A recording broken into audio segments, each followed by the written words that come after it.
Hey, what's up, man? Good. Okay, 1 second.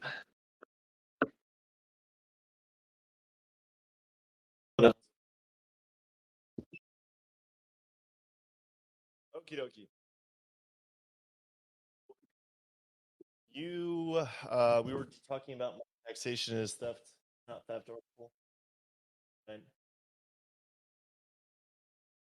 Uh, yeah. So I'm gonna go to Substack so I can see where we left off.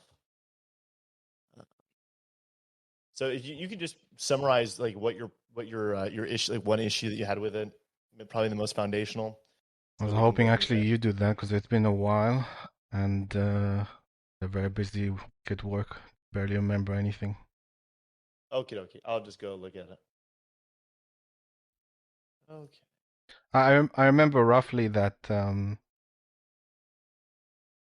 it seems like there's a like you're either strawmanning some of the points there or you're just like going over it very quickly. And it didn't seem like to me at least. I'm not saying you intended it. It didn't seem like an honest appraisal of the situation. Like I can appreciate that defending taxing a step is challenging, but I don't think that that was done in that particular article.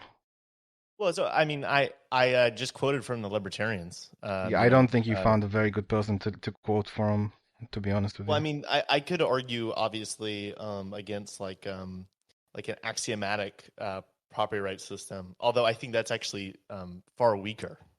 I mean, if you're like a property deontologist, that's pretty unfortunate. That's a pretty strange position. Is that I'm what not you sure, wanted me to critique? I'm not sure what you mean, a property deontologist. Is that a Kantian philosophy of property or something? So, like it's basically where like certain property rights are just like axiomatic, like they're like foundational rules that you derive from like nature, like God or something. It's really I strange. mean, you have I'm not this particular flavor, but you do have like natural rights, what they say, and even like the Lockean perspective that like the foundation was was a religious foundation, but essentially it was you own your own body. Your body produces something, you're allowed to own that, and all our Yeah, legal but that's system. that's not really coherent. That's not necessarily Why is coherent. that not? I mean, because of the religious part, or it's not coherent because of the consequences of it, or what?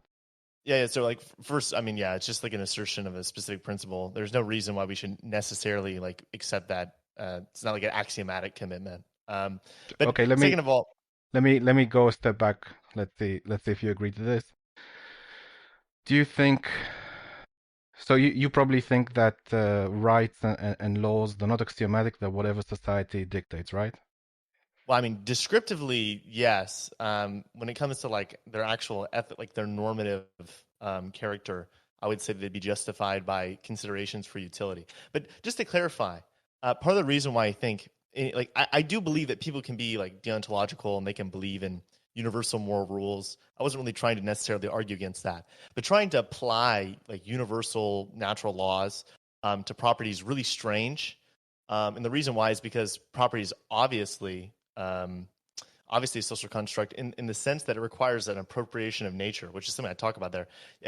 For property to exist, we must steal from nature in the first place. Steal from nature. And yeah, of course. I mean, I guess you could say the first person who got to the land owns it and can just claim all the property that exists. That seems pretty dubious. So let's take the example. I find a twig or a long branch, and I fashion a spear out of it. Is it my spear, or is it, or have I stolen it from nature, and therefore I can never claim property rights over it? so I can say that as a society, or as like a social norm, it's beneficial for us to acknowledge it as your spear. But Why to is it say that beneficial? in a world with 8 billion people, that somebody can go up to a mountain and say, "Okay, this is my mountain now," that seems frankly quite ridiculous. I mean, specifically for the area of land, I don't take, I don't exactly take the homesteading approach that ANCAPs would, but there are like objective ways of how you can say this is now my land if you do certain things to it according to objective laws, you could go to an unclaimed land, do some things to it, and then say, I've I have managed to complete the list of requirements to make this my land. Well, I mean, under some arbitrary rules, right? So we can Well, say those rules I are hope like. objective rules. So I mean, I guess you can call them objective rules. I don't see why I'd consider them objective rules. So like, what do you have to do to like a reserve of diamonds that you found or a Hold on. mountain that you've We're seen? jumping way ahead. Let's go back like a step. So, would you say just before we dive in, would you say there are there appears to be some kind of rational way of determining which laws and rights we should give humans? And even if you take a consequentialist position, you can observe that around many different cultures, we seem to have like similar absolute rules like don't murder, don't steal, stuff like that. And the more that societies implement these universal, let's say axioms or rights, implement these rights, the better and more flourishing a society is. The less they implement them, the worse that society is. You, even from a consequentialist point of view, you can say there's similar patterns in these rights. They appear to be something that's connected to our human nature and reality. I'm not sure if I'd accept this premise. I mean, I'd say that Okay. rules, we can have social rules, and those are beneficial, and we should justify those on consequential grounds. They're not the same around the world. They change all the time throughout history, and Okay. in different modes of production, Let's do there's going to be different rules that make sense let's compared to do other murder. different Let's do periods. murder. Well, murder is a very funny thing because it already includes many carve outs that our culture has made that maybe other cultures haven't made currently or in the past, right? So murder is definitionally wrong killing, which is something that changes quite frequently. So we are allowed to murder willy-nilly, or No, so murder is killing when it's definitionally wrong. So everybody agrees that murder is wrong because by definition murder is wrong. The well, question is why is the it wrong social though? norm. Well, so I mean, Why did we come to the conclusion, or why did many cultures across the world come to the conclusion that murder is wrong? the problem is murder isn't one thing. There's tons of different criteria that contradict each other around the world and throughout history. You But understand what I'm can we saying? just take this one example? What? But so you're saying why is murder wrong in the United States with our definition of murder? We What don't does even agree about it. I'm not sure I'm following you. So murder is not just one extremely specific definition. It's just killing whenever it's morally wrong. So for instance, if I kill somebody who entered in my house, some leftists will say, like, without my consent, some leftists will say, well, that's not murder. And I'll say, maybe I think it is. Right? So we don't all even agree on Sorry, what murder consists of.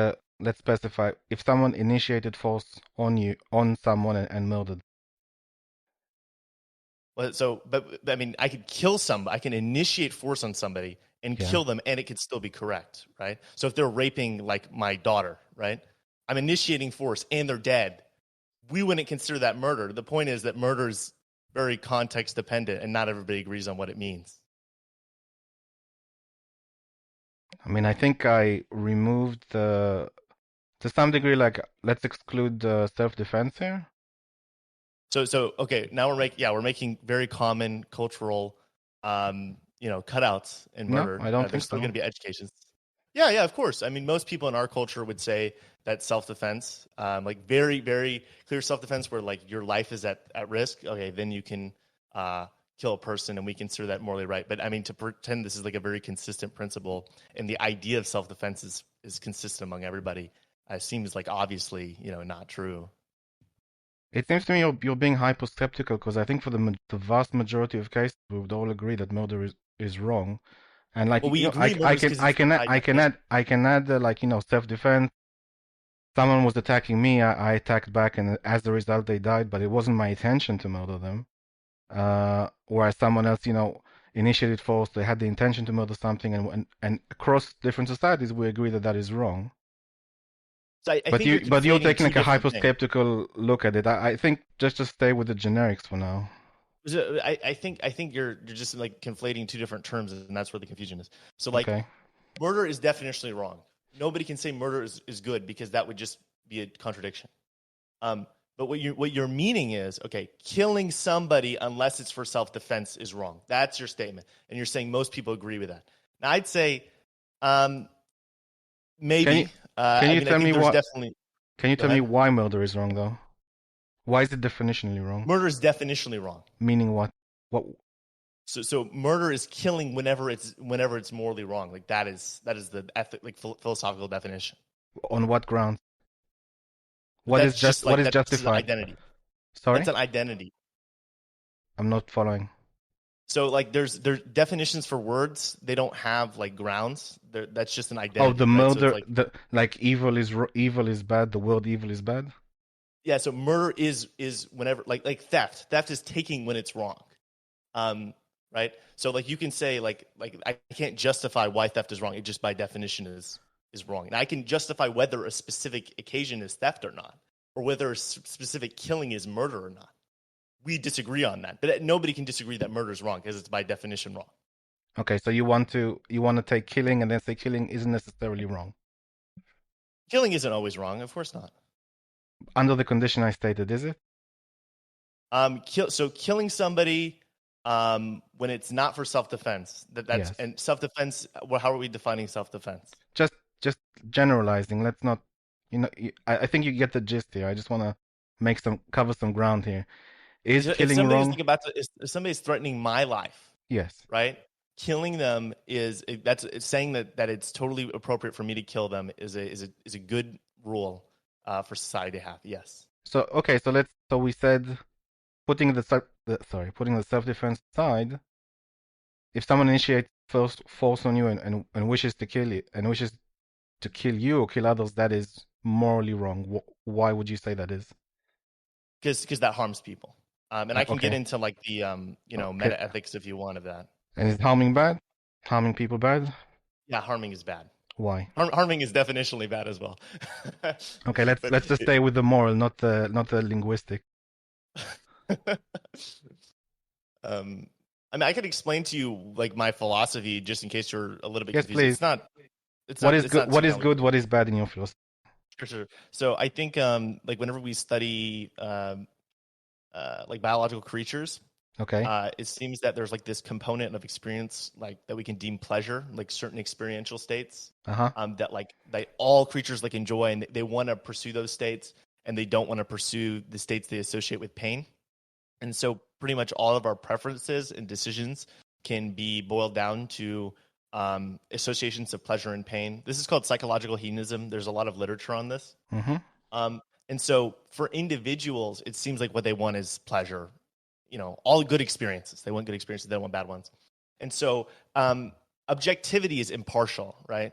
So like this exists and this has a certain color, whether I think so or not, right? It exists external to my stance, Mm-hmm. right?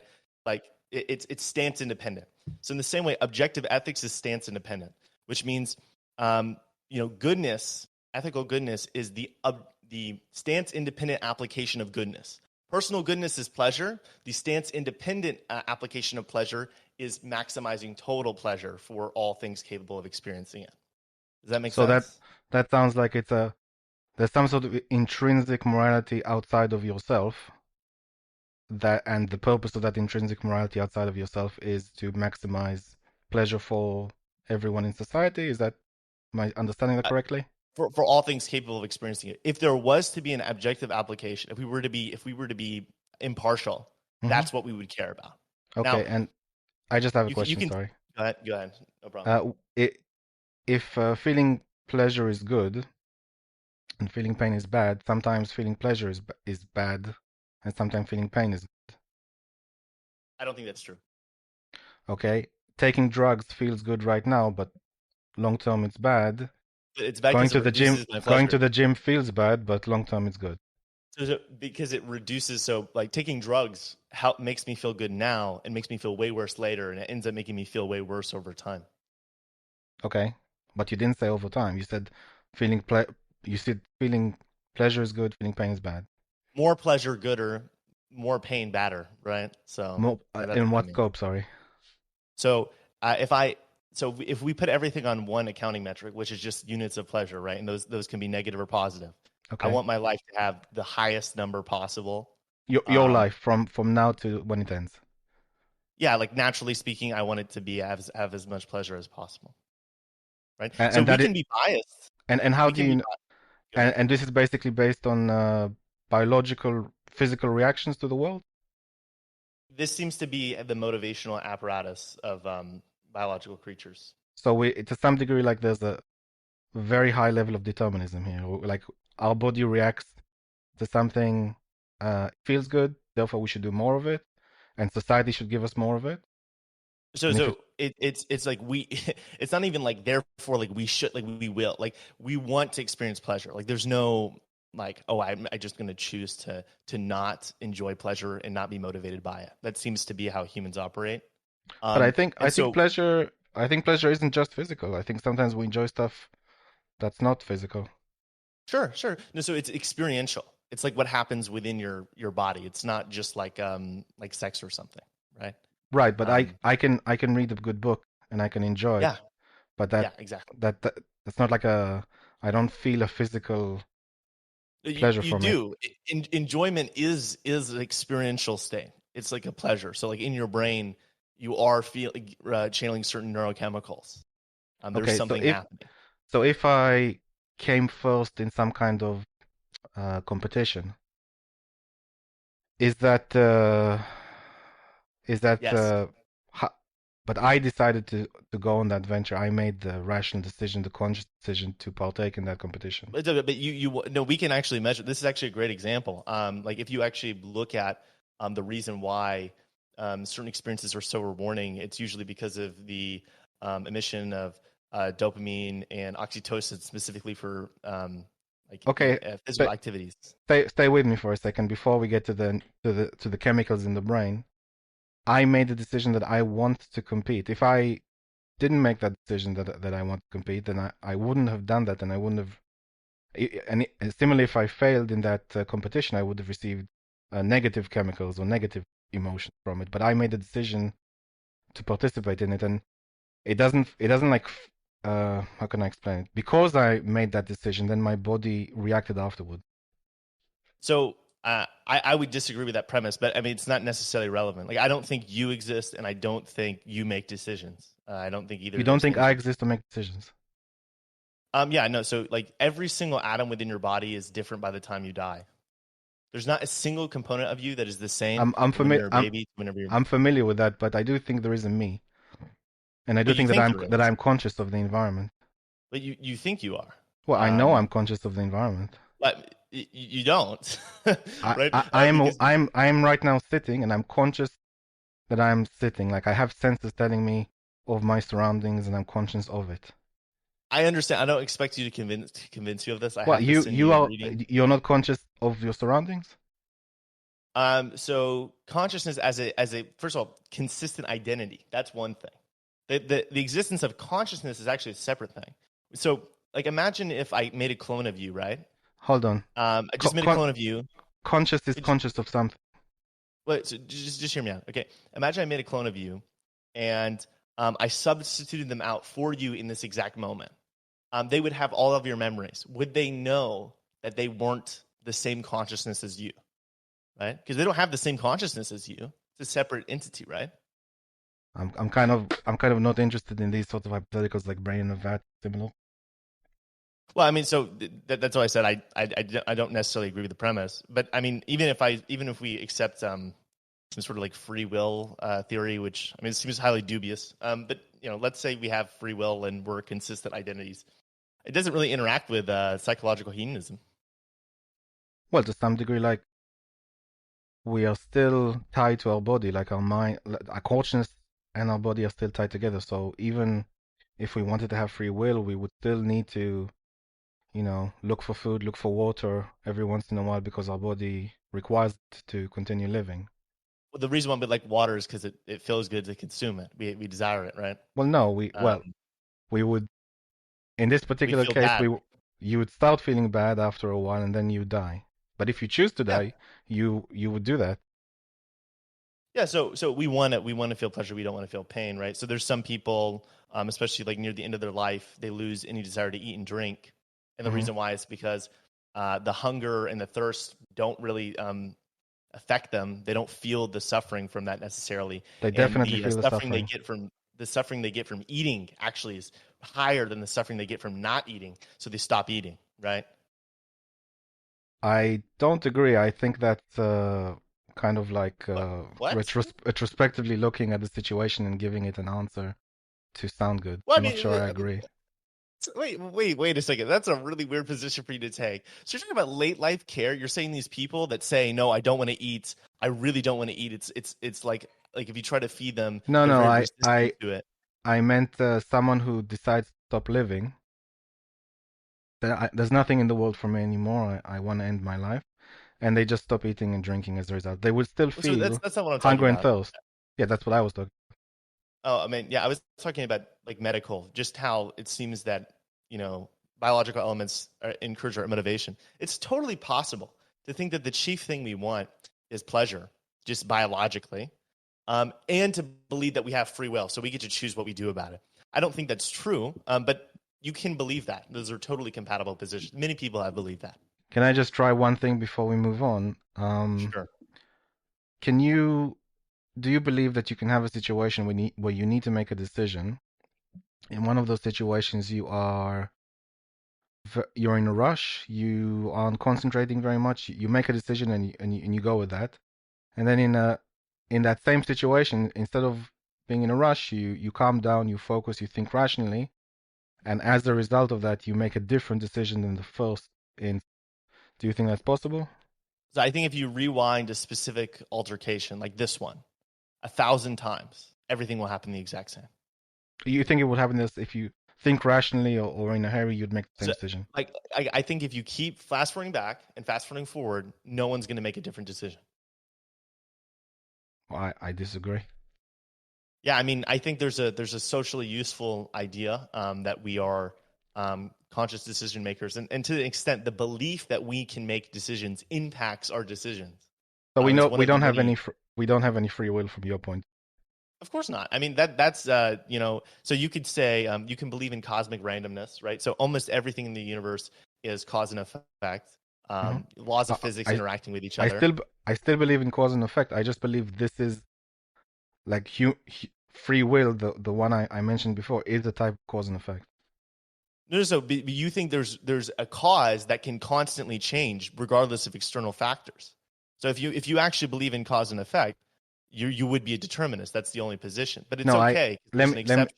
let me explain my position. I think that okay. So let's say I am a biological being, and I need to look for water and food to survive, and I need to make decisions throughout the day, and other animals need to as well, other biological organisms need to do as well. I need to make decisions throughout the day to look for water and look for food, and take certain steps to do that.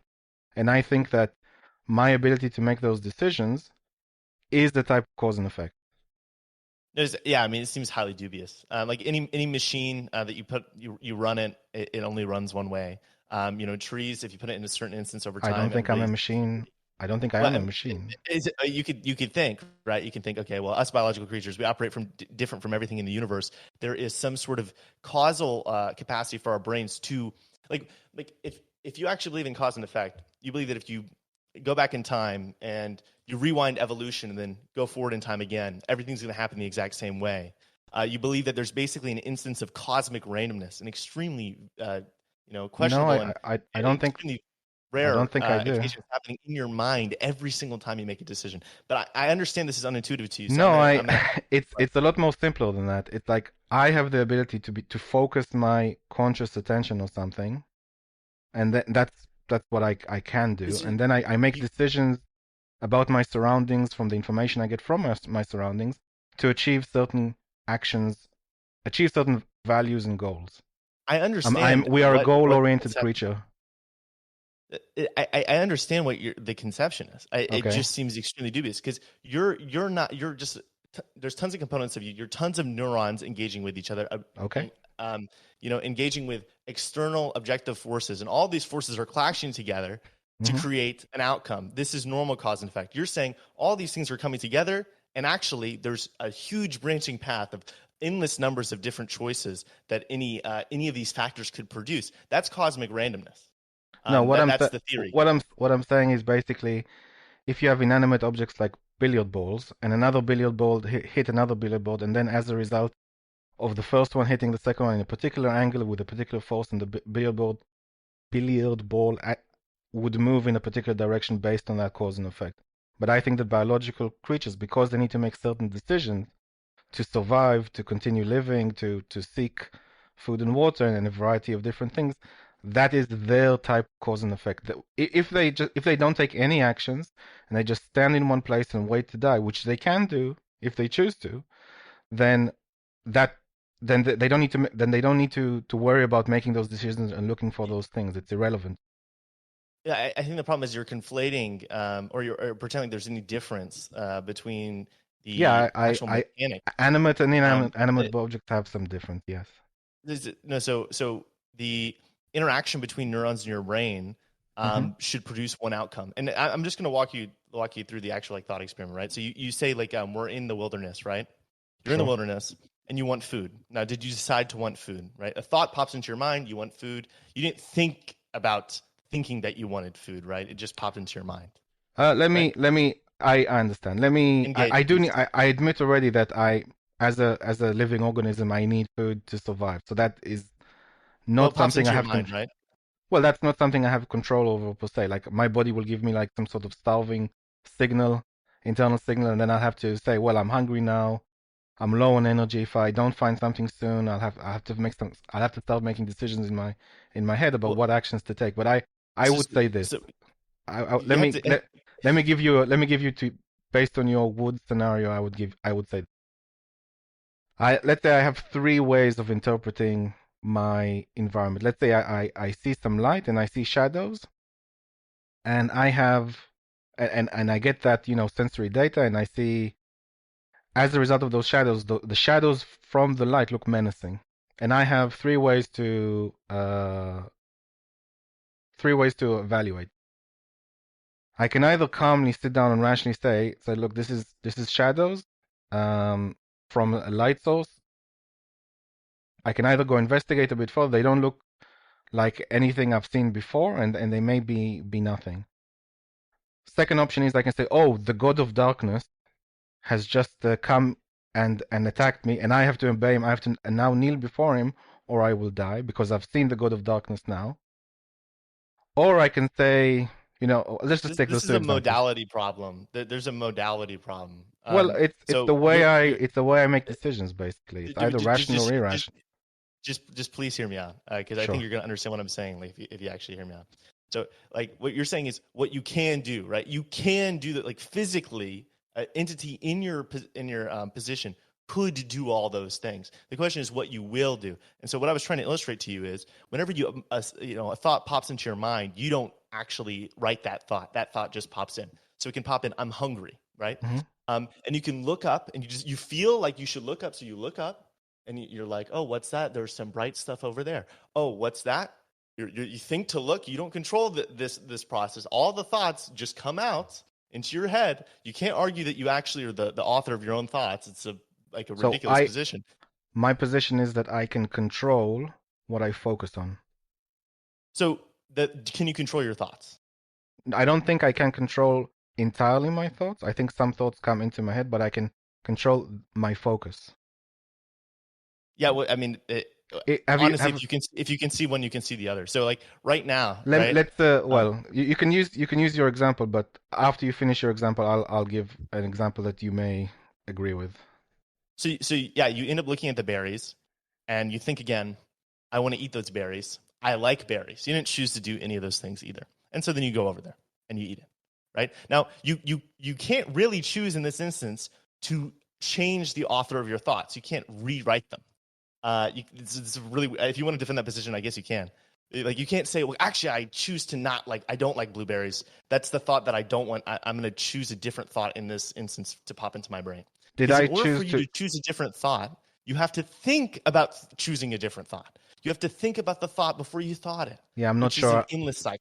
Yeah, I don't Right? think again, I'm still maintaining my position. Like if I saw the berries, if I focused on the berries, I ignored everything else, but I saw the berries. I said, I go to the berries. I somehow have to make a choice. So either are these berries deadly, or not think about it all and just eat the berries, So potentially it could pop die? into your head.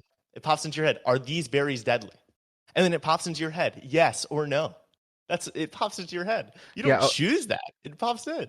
So this is presuppositionalism, and I don't agree with your with your position on this.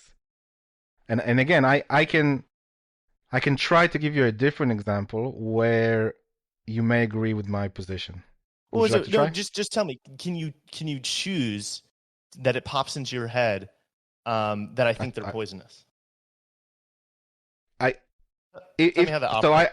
I can have two situations. Either like I'm in a rush, or either I'm thinking irrationally or thinking rationally. If I'm thinking irrationally, or I'm not thinking, and just doing it without thinking deeply about it, then I may just eat the berries quickly and not think of the consequences 5 minutes later. So If I'm in this a is the bit more different question. if I'm in a bit more calm state and I think rationally, but maybe there will be some consequences I have to think about. Do I know what will happen? Have I seen other? Do I have a reference where I've seen someone else eat a berry and they die as a result of it? Or if I have So, no so reference at all, then maybe I don't. so this is the problem. This is the problem. So what determines what you're in if you're in a calm state or not? That's a purely physical process. The level of calmness, right? I can inject you right now with like 50 cc's like cocaine or something, and you're going to be balls to the wall like insane, right? And this is the same thing that happens with our physical environments. It affects our neurochemicals very, very deeply. So my question is, when you look at the blueberries, can you decide to think, oh, they're poisonous? Can you author that thought, or is that the position you want to take? My position is that if I choose to think Yes or rationally no? about solving a particular problem, I can come to better conclusions. Yes or no? Can you author that thought? I answered the question. But you're not is okay, then you can just say it as a yes or no. It's a So I binary. think I have to take a step back. Can it come to my mind that these are poisonous? So do you author that thought? I don't know what you mean by author. Does it pop into my So head? so do you choose to think, are these poisonous? Do you choose that to think that?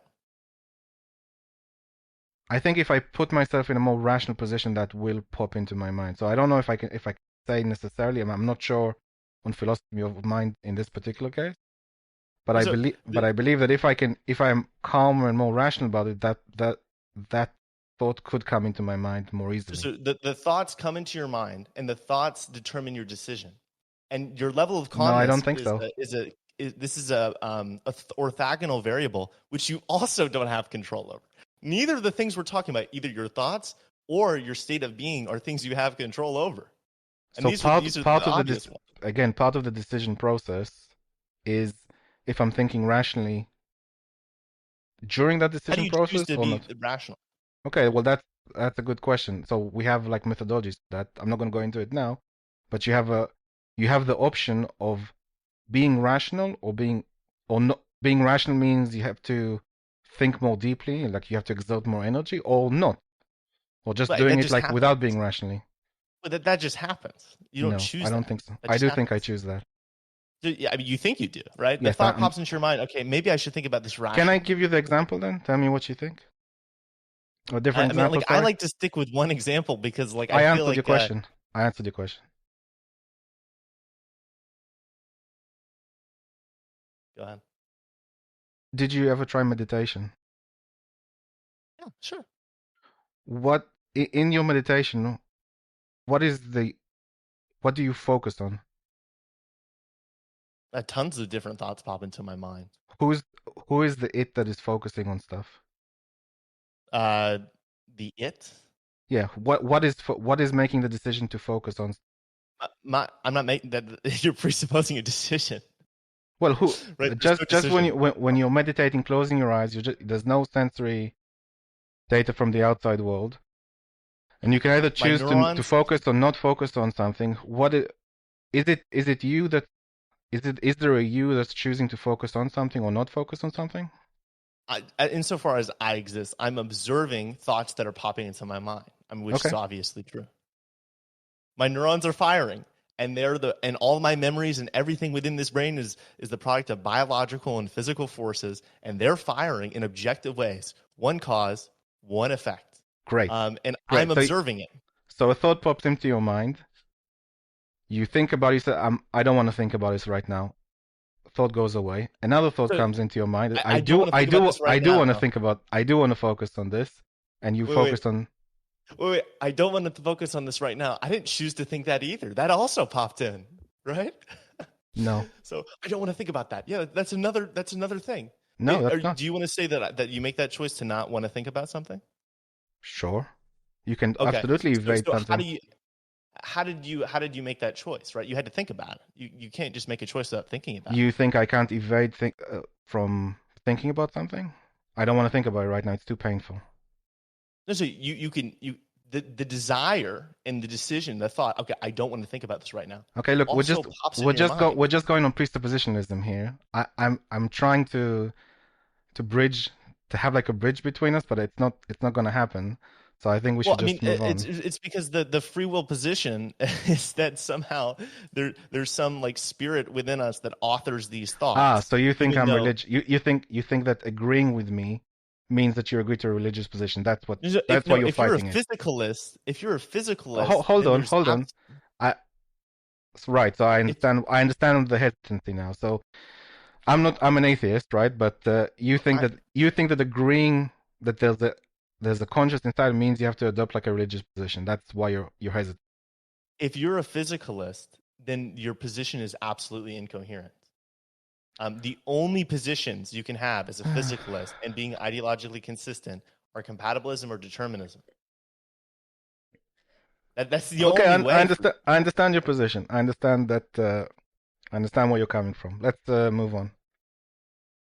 Have you read have you like read theory on this? Like have you like do you have like some sort of free will like I'm psychology? not so to some degree this isn't my area of expertise.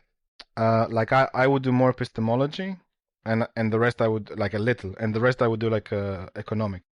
So I'm not like a philosophy major. I'm a computer science major, but I'm not. In my spare time, I study epistemology. I'm aware of free will. I have debated free will before. My free will is definitionally different than people typically expect me to argue for. Um, but yeah, so I can't claim to be like a philosopher, but I do believe in what I've said, and it is fundamental to a lot of other things in my philosophy. But Well, I mean, yeah, I'm not religious if that's what you mean. yeah. I just recommend like Please, uh let's move the on. the the free will story is really out of vogue. I mean, I Hey, suggest maybe adopting compatibilism. That's a much more defensible position. I wouldn't base your okay, so ideology around that. if people don't have free will, then like obviously the question could be like in a social or political sense, then why put them in prison or because they didn't Oh, of make their course, own decisions there's stuff like totally that. reasons to do that. Oh, of course, right. So this is like a very common conflation whenever people first hear the story of determinism. So just because people, there's not like some sort of independent like spirit or something that's interacting with cause and effect, and it's its own internal cause, does not mean that incentives don't affect individuals. Of course they do, right? Like there's tons of experiments with rats, right? So if you shock them for doing something, they don't like doing it, right? And that's the whole point of prison. We shock people for doing things that are bad, and we give them money in rewards for doing things that are good. Right, but they're not to blame for what they've done, right? They're not immoral for taking an action because they have no Well, control over it. so moral as a descriptor for individuals can still exist with this framework. It's just not ontological. I'm not. I don't. I'm not really clear on that last sentence. I'm gonna have to explain that in a different So way. like them as like some sort of inherent character is like not moral. Is not like in fundamentally um immoral, I guess I would say. The definition of morality just changes in this instance. So we use a different definition than like free will folks would. But we could still totally call things immoral in the same way that we do now, just for slightly different reasons. What reason would that be? But just before you explain, but the person, just so I understand where you're coming from, the person is essentially a robot running a piece of software and reacting to the environment. They didn't choose to murder something. It could be because of their upbringing. It could be because they had a hard life or whatnot. It could be because the other person said something that triggered their anger, and that's what happened. But it's not that they made any decisions themselves because they don't have free will. Yeah. Basically, that's fair enough, right? Okay. And I would assume that the government or us are basically robots running scripts, robots running software, and passing like incentives and other piece of like software so that other people will run that software, and that's basically society. Yeah, so we want to feel good, and so some of us have thoughts and What does ideas it about how matter to if we do feel good that. or not? That's what we want descriptively, right? What So does like it even a what does it robot can matter have a if we do or motivation. not though? What is it? Why is it important? What does it matter? So what does Yes. matter mean? Why if we don't feel any pleasure at all throughout our whole life, so We what? do. No, let's say we don't. So what? What will happen? We won't like that, Sure, but so what? but well, we care about what we like, don't we? I thought So we're just robots running scripts though. the reason why this is a got you is because you think that like matter is something that's not defined by what we want. Of course, it's defined by what we want, right? No, I'm just So the asking reason why is it so important that we feel more pleasure and less pain? it's important to On a us. societal point, why is it important? We want that. That's what makes us happy, and what makes us happy is what we want. So intuitive moral decisions, moral judgments? Intuitive moral judgments. Are you talking about like trolley problem intuitions, or what are you No, talking no, about? like we want it, it feels good, that's why we should do it. Yeah, I mean, everything comes down to intuitions, even rationality and math. So, I mean, if you don't believe in any sort of intuitionism, No, it's just completely I guess you don't believe anything, it's just completely right? subjective, right? Like something can. Well, no. You could totally be a realist and believe in intuition. Actually, most realists are intuitionists, right? So, Sorry, so I'm not. the same intuitions that allow us to believe in math and rationality can be Mhm. applied to ethics. But isn't there like an element where rationality kind of integrates with reality better? Like we observe reality more rationally, we're able to come to more correct decisions, for argument's sake. Isn't Those are This gets really linguistically messy. Just trust me when I tell you that everything comes down to intuitions.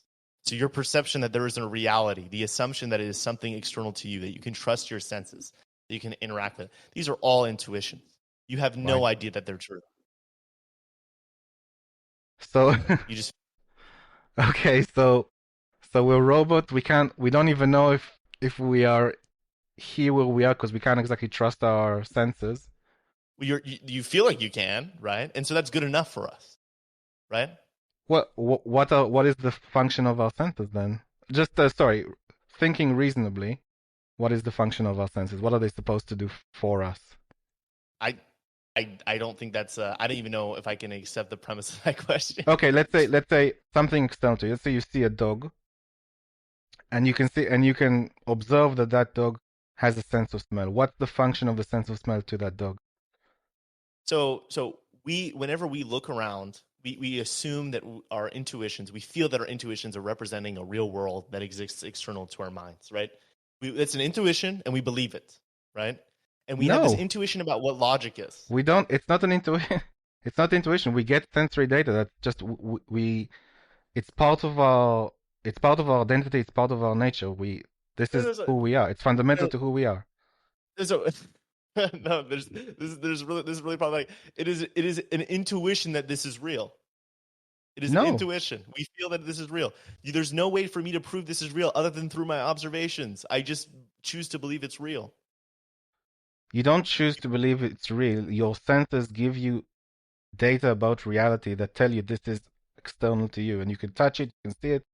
That's not a choice. Like you'll No, get it. it's intuition that it is real. You can see things that aren't real. Of course you can. Why is this funny? I don't understand. This is very basic, fundamental stuff. No, Can you no, explain to me why is this like a crazy idea that we have sight so that we are able to see stuff? Let's say we didn't have sight, right? And it's not part of our fundamental human nature as humans, and we just bump into stuff a lot, right? so I mean, well, I'm laughing because your name is philosophical zombie hunter, but this is like this is intuitionism. This is like Intuition, it look, I don't know if you know, but like in terms of philosophy or people who study it, like consequentialism and utilitarianism is like the lowest rung of like philosophy. I'm not one of them. I'm more of an economist, let's say. I don't know if I can fully say that about myself, but I more Utilitarianism is study always fun. on economy, but they don't take utilitarianism very seriously at all. I, So I, I I'm don't not think sure it's true at all. I'm not sure you can walk into like a philosophy class and claim superior knowledge to anyone else in there just because you come from consequentialist background. No, that's certainly not. Are you No, sure? intuitionism undergirds most of deontology, and also Intuition is sorry? in, intuitionism Which undergirds deontology? Kantian deontology? most of virtue ethics and objective deontology, realist deontology, is based on intuitionism. Intuitionism is like the most basic form of realist How are you defining it? analysis. Sorry, maybe I'm misunderstanding. How are you defining intuitionism? You want me to pull up the actual philosophical No, definition just for what you? you think it is. Sorry, maybe I'm misunderstanding what you're.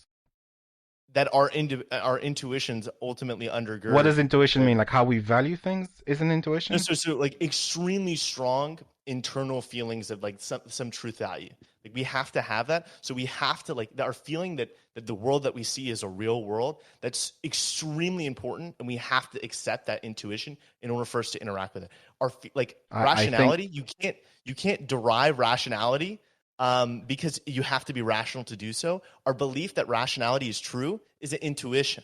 So that's another thing. Now there's laws of logic that interact with rationality. There's a certain component that you have to accept because of the intuition. So no, that's what I mean. I'm not. I have to say this is a. I have not heard this position before. I've heard of using intuition to make moral judgments, but saying that everything is intuition is not something I've heard ever. It's not everything, but I mean, I have so many philosophical friends. If you want to get more introduced to this stuff, I'm more into economics as well. But I mean, into like this element of intuitionism is not really the disputed part. The disputed part is the application to ethics. But I'd say actually, I think most philosophers are intuitionists. Um, I'm I not. believe I'm not sure about that.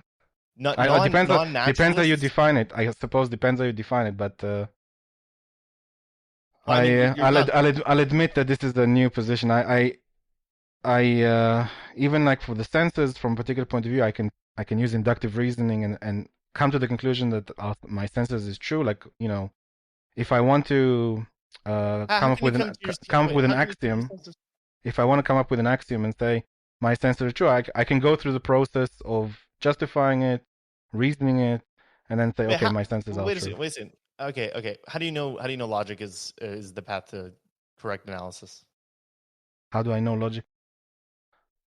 So I would say logic is non-contradictory identification. Well, you define it as such. You just define it as a non-contradiction, and you just assume that Non-contradictory non-contradiction. identification. So if there's two different things like a chair and a table, and when I receive like data from my senses, I say, well, this chair is not a table and this table is a table, because otherwise like that will contradict. Like if I say that both of them are the same thing, they're clearly not, and that's what my logic and reason. Okay. How do you know that's So true? how do I know it's true? So it's not that I have to justify that it is true, and I can justify that it is true because it's fundamental to what I am to as a human. So What? non-contradictory identification is just one of the different identifications that I have. I have sight, sound, Well, touch. This is well, other you forms of identification, and that makes me conscious of my surroundings. If I didn't have these things, then it would be more difficult or it'd be difficult for me to exist in in reality because I won't be able to identify my surroundings. I think this is not a very coherent definition at all. It's So simple. So you, so I'm surprised. if you I'm really didn't so that believe my prob. So you're wait a essentially second, asking just me a. Well, 1 second, sorry. You're essentially asking me a presuppositionist question of someone um who believes in God and is taking like the transcendental deduction. Says, how do you know logic is real? Because God gave you logic, and without God you can't have logic. And I'm saying because logic is non-contradictory identification, I have other forms of identification of my surroundings, like sight and sound. Logic is part of it. And that helps me, exist in reality because I need to be conscious of my surroundings, take certain actions to continue living. like I guess you have to try to do all these mental gymnastics to get around like What actually mental accepting these gymnastics? intuitions. This is So you're saying that in order for me to exist, I must believe that non-contradiction is the path to truth. You could there's totally possible. it's fundamental to who I am. Just like a dog has a sense of smell, it's It's a fundamental to. fundamental intuition. It's a It's not fundamental intuition. the, when you It's see a dog, possible. when something is external to you, right? When you see a dog external to you, and you see that the dog has a sense of smell, would you not say that's fundamental to its existence, that it has that sense? There can be dogs without a sense of smell. There can be. We can imagine a Like version we of can be you. blind, we can not have a Just hear me out. mouth, we Just can hear me miss the out. leg, but in general, when you have like when you identify a dog as a dog, and it does have a sense of smell, would you not say that that's fundamental to its existence? Obviously, a dog doesn't need to have a sense of smell for a sense of existence. But please don't cut me off. I try to listen to Okay, you. Let's move on because Wait a I'm second. You're doing it no, right now. let's move on. We can imagine a version of you which has no sense of non-contradiction. They believe that contradiction is. They don't see any reason why contradiction is makes something invalid. That's totally possible. Do you reject that? I reject that. So you just would not exist. Like if you didn't believe that was true, you would not exist. So there's no Are such you thing as familiar? fundamentally irrational. Are you familiar with Aristotelian saying that man is a rational animal? I mean, it's obviously untrue because there's extremely irrational humans. So you're saying man does not have the capacity to be rational? Whoa! Conflation of the century.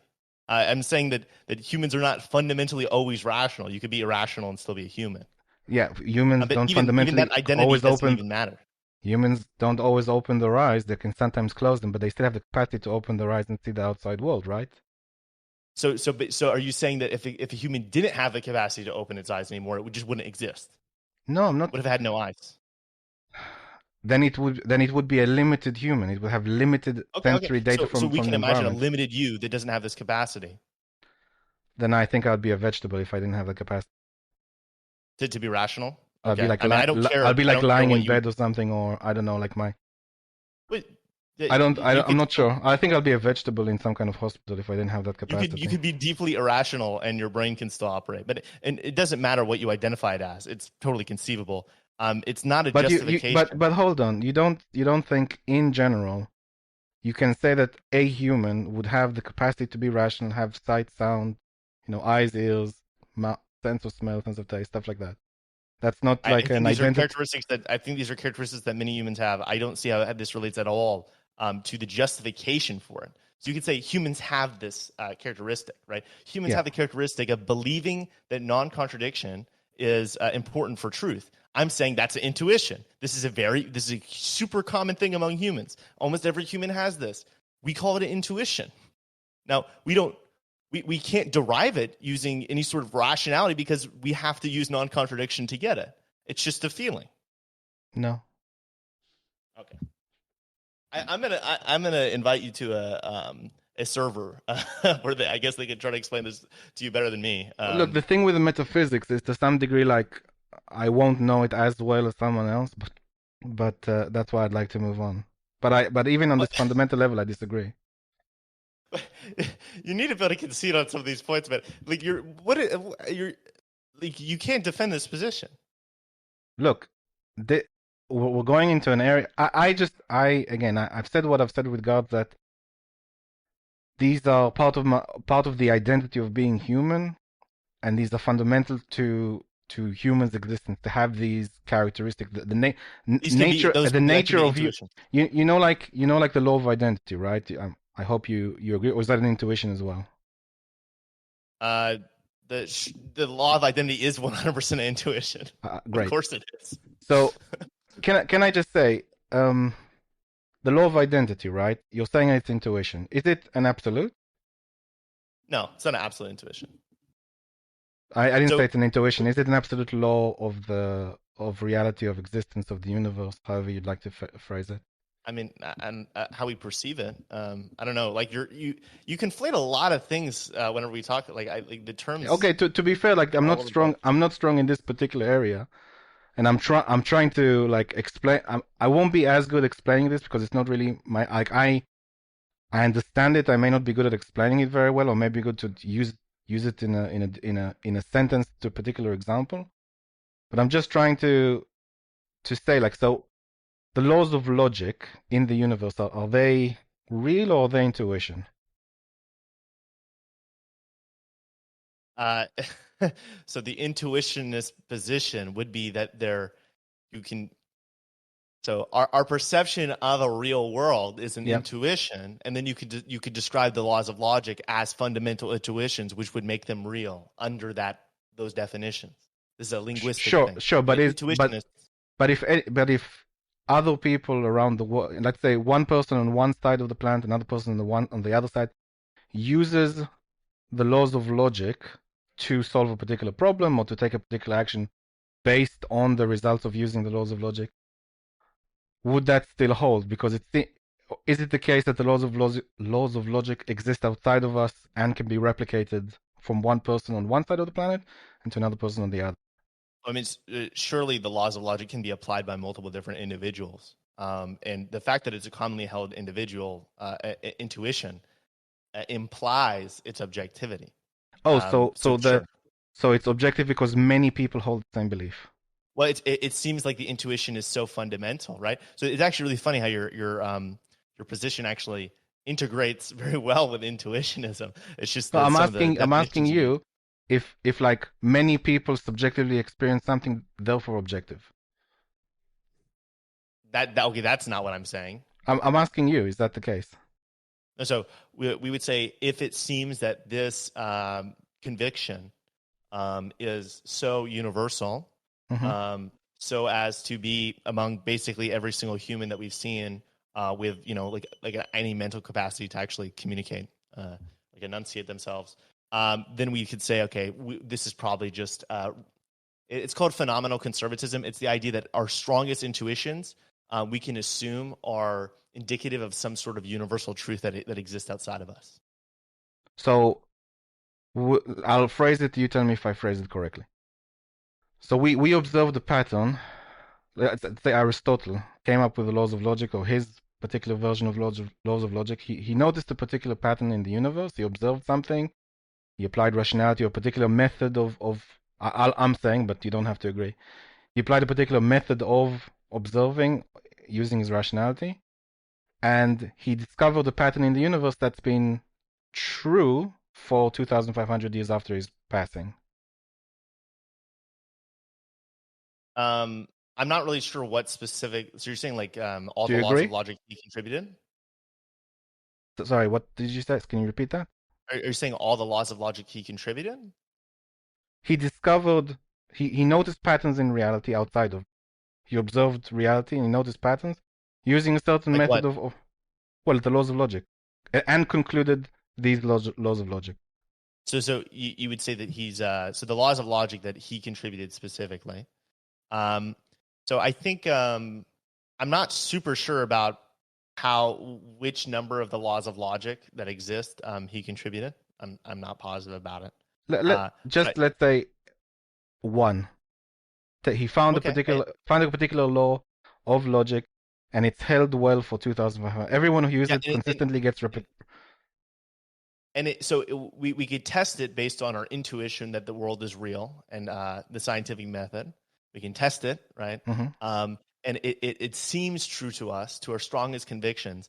Then we could probably say it's more likely than not that it's true, right? And so if you're a realist, that's what you'll say. What does that mean? More likely than not that it's true. That's phenomenal conservatism. Consistently true. You don't think it's Consistently true. consistently true or consistently exists outside of us in reality? It's a pattern So in reality.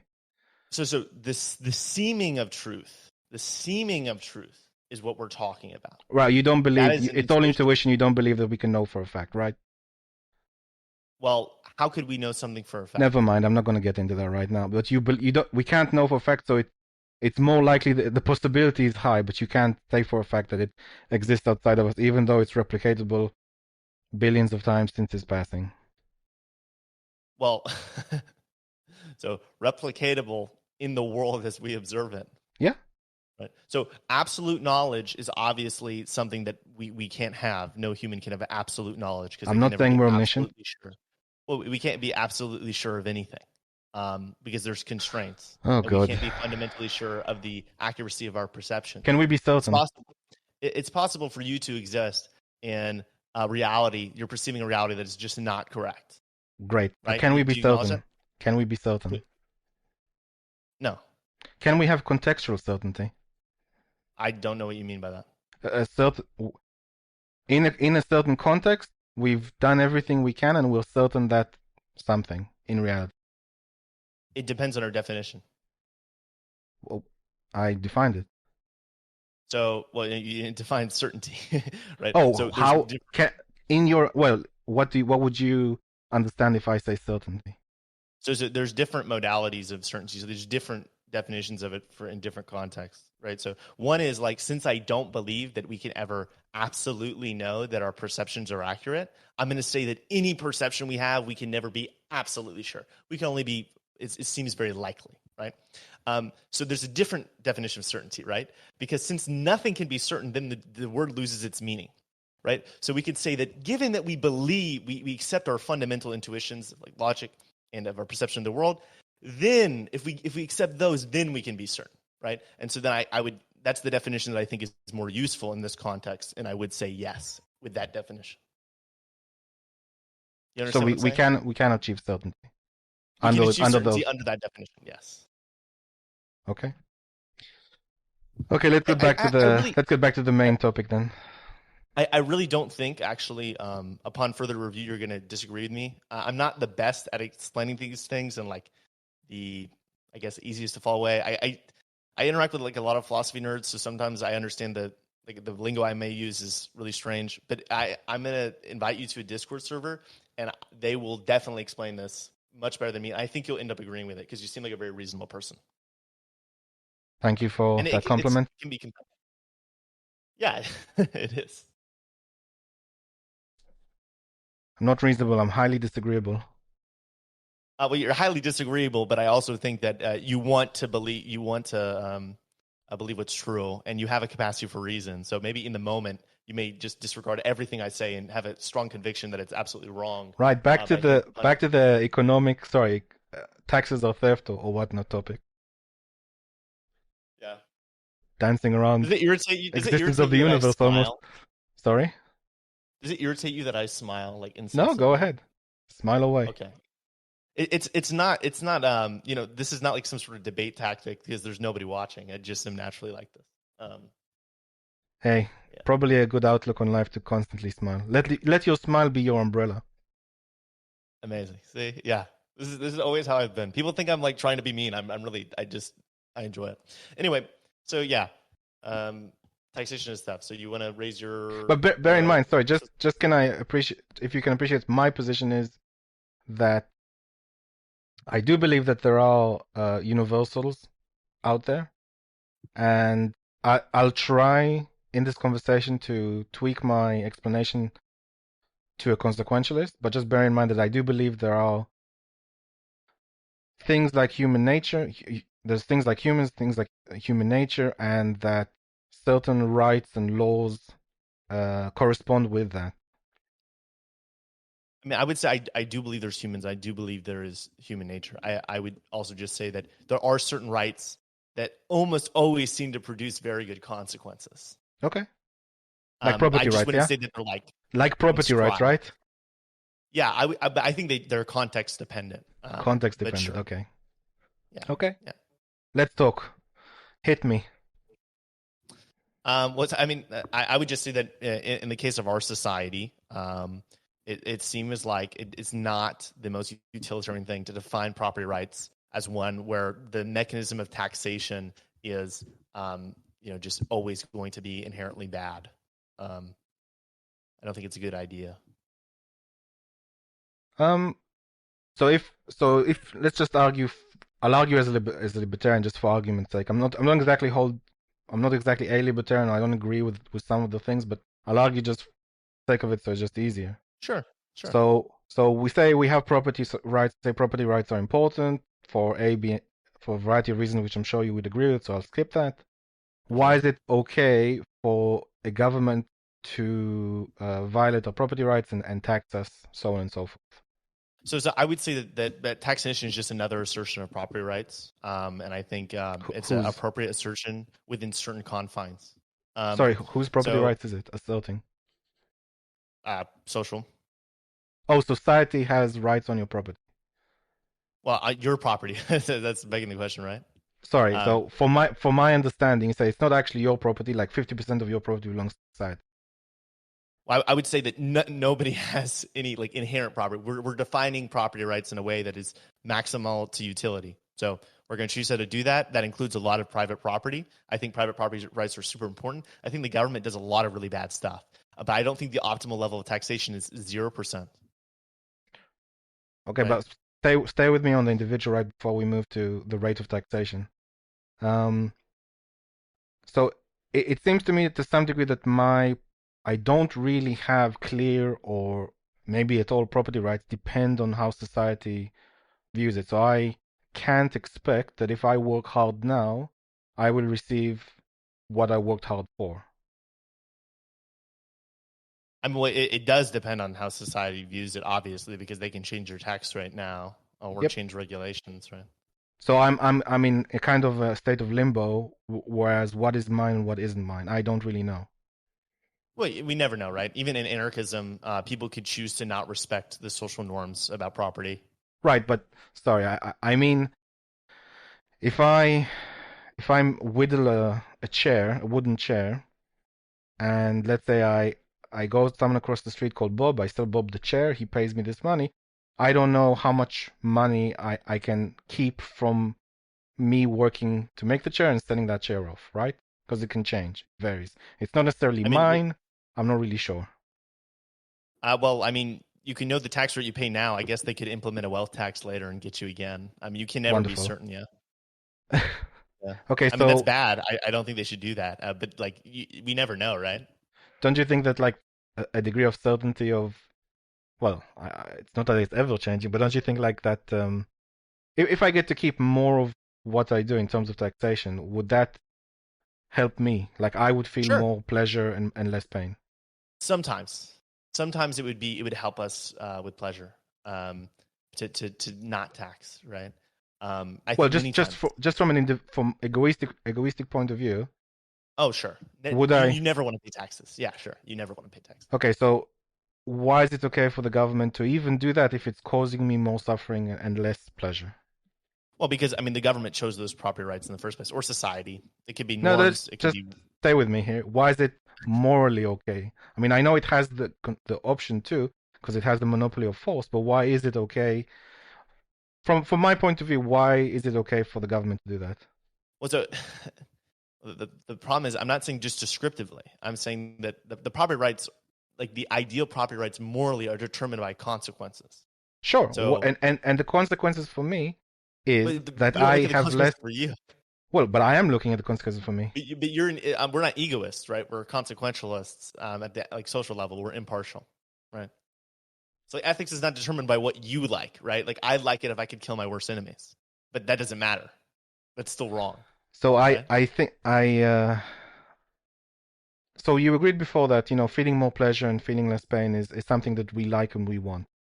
So now Yes. I have to subjugate myself to society and put my feelings of pain and pleasure aside and consider how all of society experiences pleasure and pain. You don't have to do that. How would I do Even that if even if I everybody's wanted to?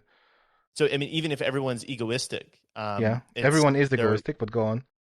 yeah. I mean, so you could be if you want to be a like an absolute psychological hedonist, Not and you want to psychological. believe that Sure, sure. Sorry, you go ahead and answer the question. yeah. So if you want to be like we could say psychological egoism, even then actually you can still totally justify being altruistic because of the paradox of hedonism.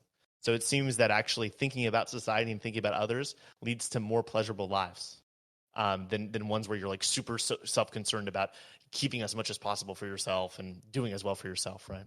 Okay, I'll give you a real life example. I get taxed quite a lot. I get taxed something between 54 and 58% of the revenue that I work. Sure, If that is taking money away from myself and my family, I am unable to save for retirement as of yet. And here in the UK, everything is except for healthcare. Sorry, everything is private when you retire. sure. Um, so you have to like factor that in, and you have to save, and the pension companies are being very difficult. They're basically saying, look, you have to bit of a slight. You have to save £44,000 to get £1,000 a year in retirement. So it's you have to save really a lot. And I also like to, help my kids pay for their college when they're old enough. Sure. So me paying 54 to 58% of a tax is harming myself and my family quite severely. I'm suffering quite a lot. I'm not able to enjoy myself. I'm not able to go on fancy vacations. I'm not able to really enjoy my life. And even if you look at it from a society point of view, why is it fair on me that I need to suffer this much for society? That is my question. Well, so society is going to be the aggregate of all of our individual interests under your view, right? So all of us have specific interests. We want as much for ourselves as possible and as But less for everyone else as possible under your view, but right? I That's am what we care about. We don't why care about. sure, but why is it okay? I don't see how you can make the moral case that it's okay to make me Well, suffer, make me suffer a lot, so other people suffer less. Like, what is the well, justification because for that? consequences are what matter. I mean, so if you're consequentialist, that's consequences are what matter, obviously. I need an But answer. I, but I just said if you're consequentialist, consequences are what matters. It's you don't have like So my life is irrelevant. your specific like we can take away slaves from a slave owner, and they're not going to like that, and we're going to make them suffer for that. I don't really care. So in the context of society, my life is irrelevant. Well, your life is irrelevant because you're an individual within society. Correct? Yeah. Also, I believe in constitutionalism because I think if we let societies like just discriminate against individuals and take away their certain rights, that's going to be really bad. That's going to hurt everybody. Sure. I appreciate that you're a constitution. I also I consider myself an economic constitutionalist, but Sure. in the fact that I'm taxed heavily right now, the UK, for example, it's got the highest taxes it's had in 70 years. It's just the situation here in our country, and I um I think I don't it's like it. I think Too it's high. immoral. I think it's immoral to a certain degree. Like I can agree, that some things need to be paid for, but I have a way of paying for that doesn't involve coercion. But I think that the government mishandles the money they take from me. I don't agree with how they spend it. I don't think it's doing the good that you are suggesting it does, and I Whoa, feel and whoa. I have a great deal of suffering for myself and my family. Okay, whoa. Okay. First of all, I was not defending all taxation. I wasn't defending the UK for goodness sakes. I'm But a it's just the neoliberal though. reality. Uh, It's just like the reality, though. Yeah, well, it doesn't matter. I'm a neoliberal. I'm not saying that taxation is always moral or always good, right? So if taxation leads to more suffering, it's bad, Are you right? for progressive taxation? Huh? Are you for progressive taxation? I actually wrote an article, "The Progressive Case for a Flat Tax," but you can make a utilitarian argument for progressive taxation. I just don't think it's very good. Okay, so let's say the situation isn't ideal, but why is it fair that my family is suffering? Me and my family is suffering a lot. And to me, it seems, and I've mentioned this in the Substack, that it seems to me like the government is taking my money, making me suffer, and then keeping like a large part of it for itself for bureaucracy to pay the bureaucrats and That's inefficiencies of the let's bad just stuff is bad, sure, okay, right? and then giving like a little of it so someone else suffers less in society. So it's So basically so it's basically just spreading around the suffering. That's what we're talking about here. let's say we taxed everybody, or we taxed carbon emissions and externality, and we use the money to save starving children. That would reduce suffering a lot in the world, and that would be good, right? If we tax people like 80%, and we're just using it to like give it to one guy, that's really bad, right? So taxation could be good or bad. I'm saying it's not intrinsically either. You could say often it's bad. So in my Um, case, is it bad?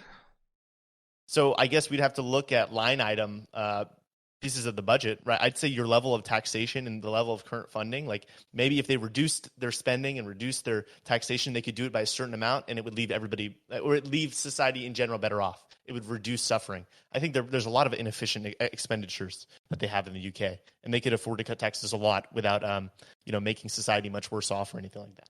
I think You can make inefficiency. I think inefficiency is inherent in government. So it's like it's a feature, not a bug. So I would say that, I believe in public choice theory. I think that there's certain elements of states where they can do things that are good, and I think states within certain confines can be definitely net positive for sure.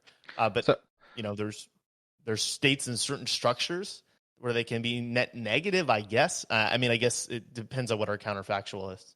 okay, how would you know in your consequential system that sorry. So obviously for me, I'm suffering from an individual's point of view and even from a family point of view. I'm not sure communitarian point of view. I'm not sure how you would call that, but we are losing out. We are not benefiting from this arrangement. And you're So saying, you need to be specific. you're saying essentially, well, we can tweak it for it to be better, and then maybe the consequentialist calculus would get to like a positive calculation. So whenever we talk about ethics, we're not talking about Sure, I'm like talking, you but as the how is individual. how is this ethical? Is my Wait, question. wait, wait, wait. So a couple of things, right? So first of all, objective ethics is impartial. It doesn't care about Sure. specific like individuals. It's universal application. So our application is maximize utility to everything. Um, Can I just add a so point? Can I just add one point? sure. In this kind of situation, I am subjugated to society. So I'm a I don't slave of society. I have to give. accept that terminology. I don't think that's a useful Okay, let's look characteristic. at it differently. I have to Oh, give up 58% of my time, energy, life to society, and I get nothing. well, I get very little in return. 58% of your income is determined by current property rights, which are socially created. But here, let me just say, my piece, right? Go ahead. So you could say specifically, if we're being very specific, it's very easy for us to agree, right? So if you say this taxation going to this spending is leaving people worse off, and I will say yes, get rid of it, right? If you say, well, this system is subjugating me, well, my question is, what's the alternative system that we can realistically suppose exists, right? If you just abolished all of it.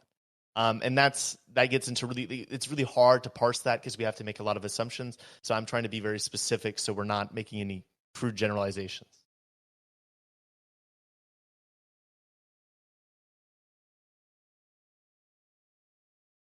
Hello? Okay. So I'm not sure where to go with that. So if I have a better system, then it would be more ethical to go with my system then. So if you have a better system that could conceivably exist under like actual assumptions, right? You could say that that's preferable. Preferable As a in what preferable context? system. It's a better system because it leads to more utility, right? If you're being consequentialist. Well, not utility, like better consequence, right? Well, utility is the consequence. Okay. And what if I have a system that leads to better human flourishing? Like the system is set up to maximal human flourishing.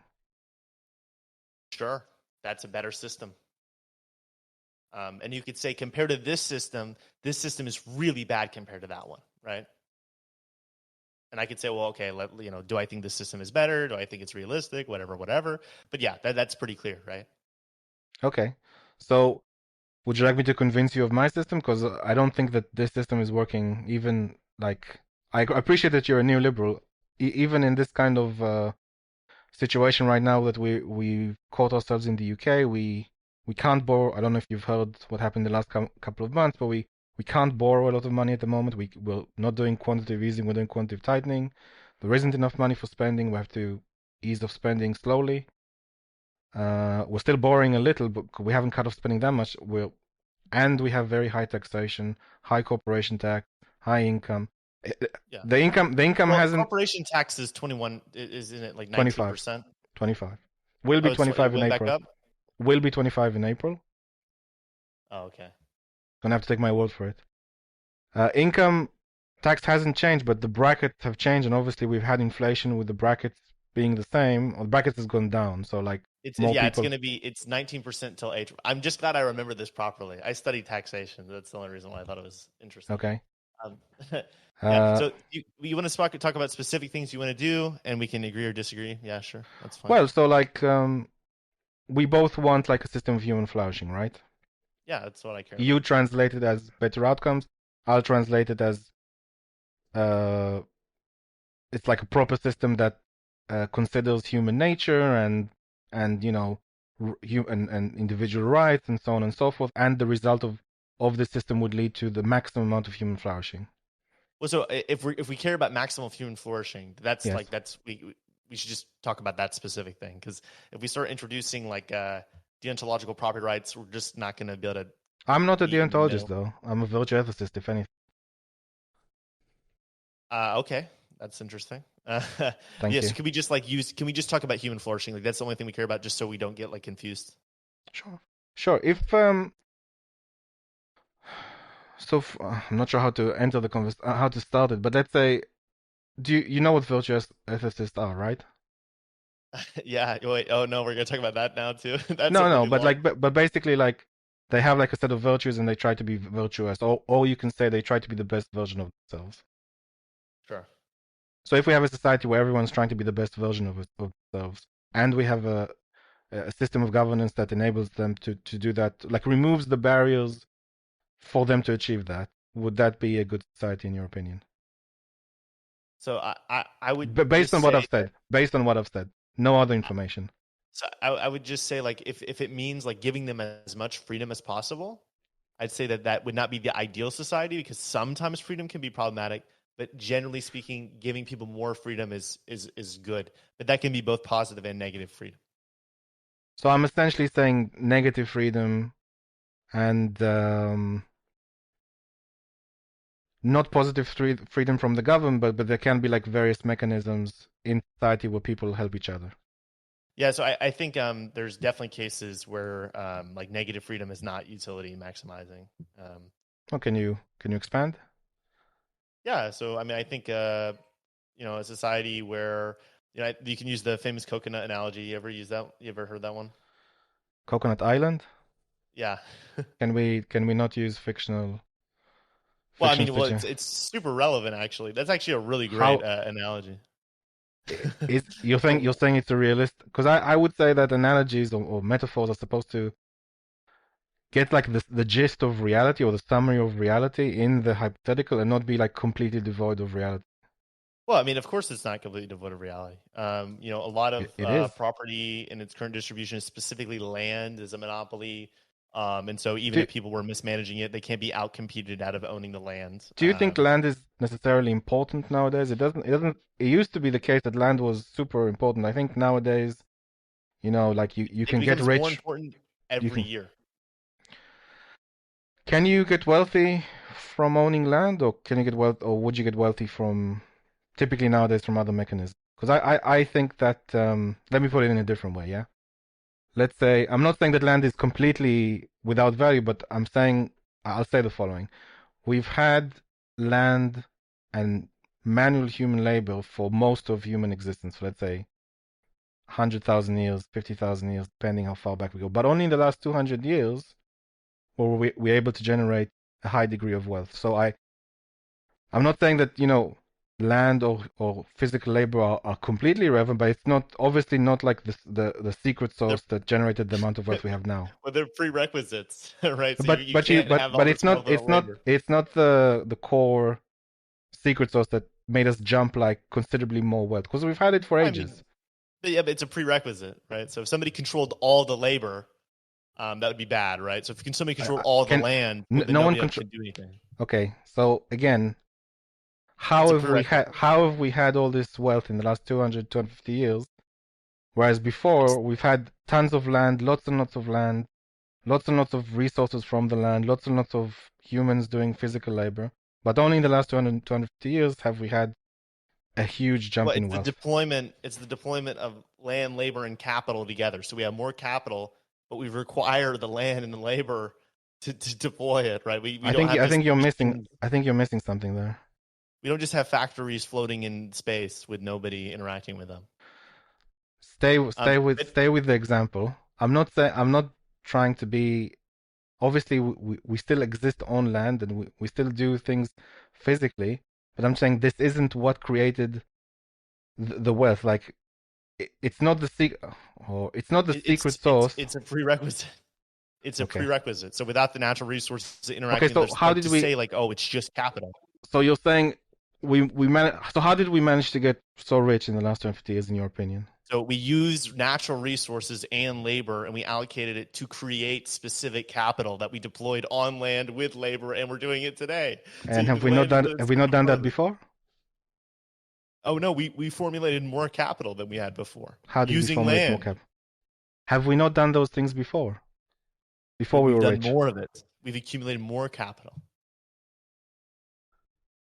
over time.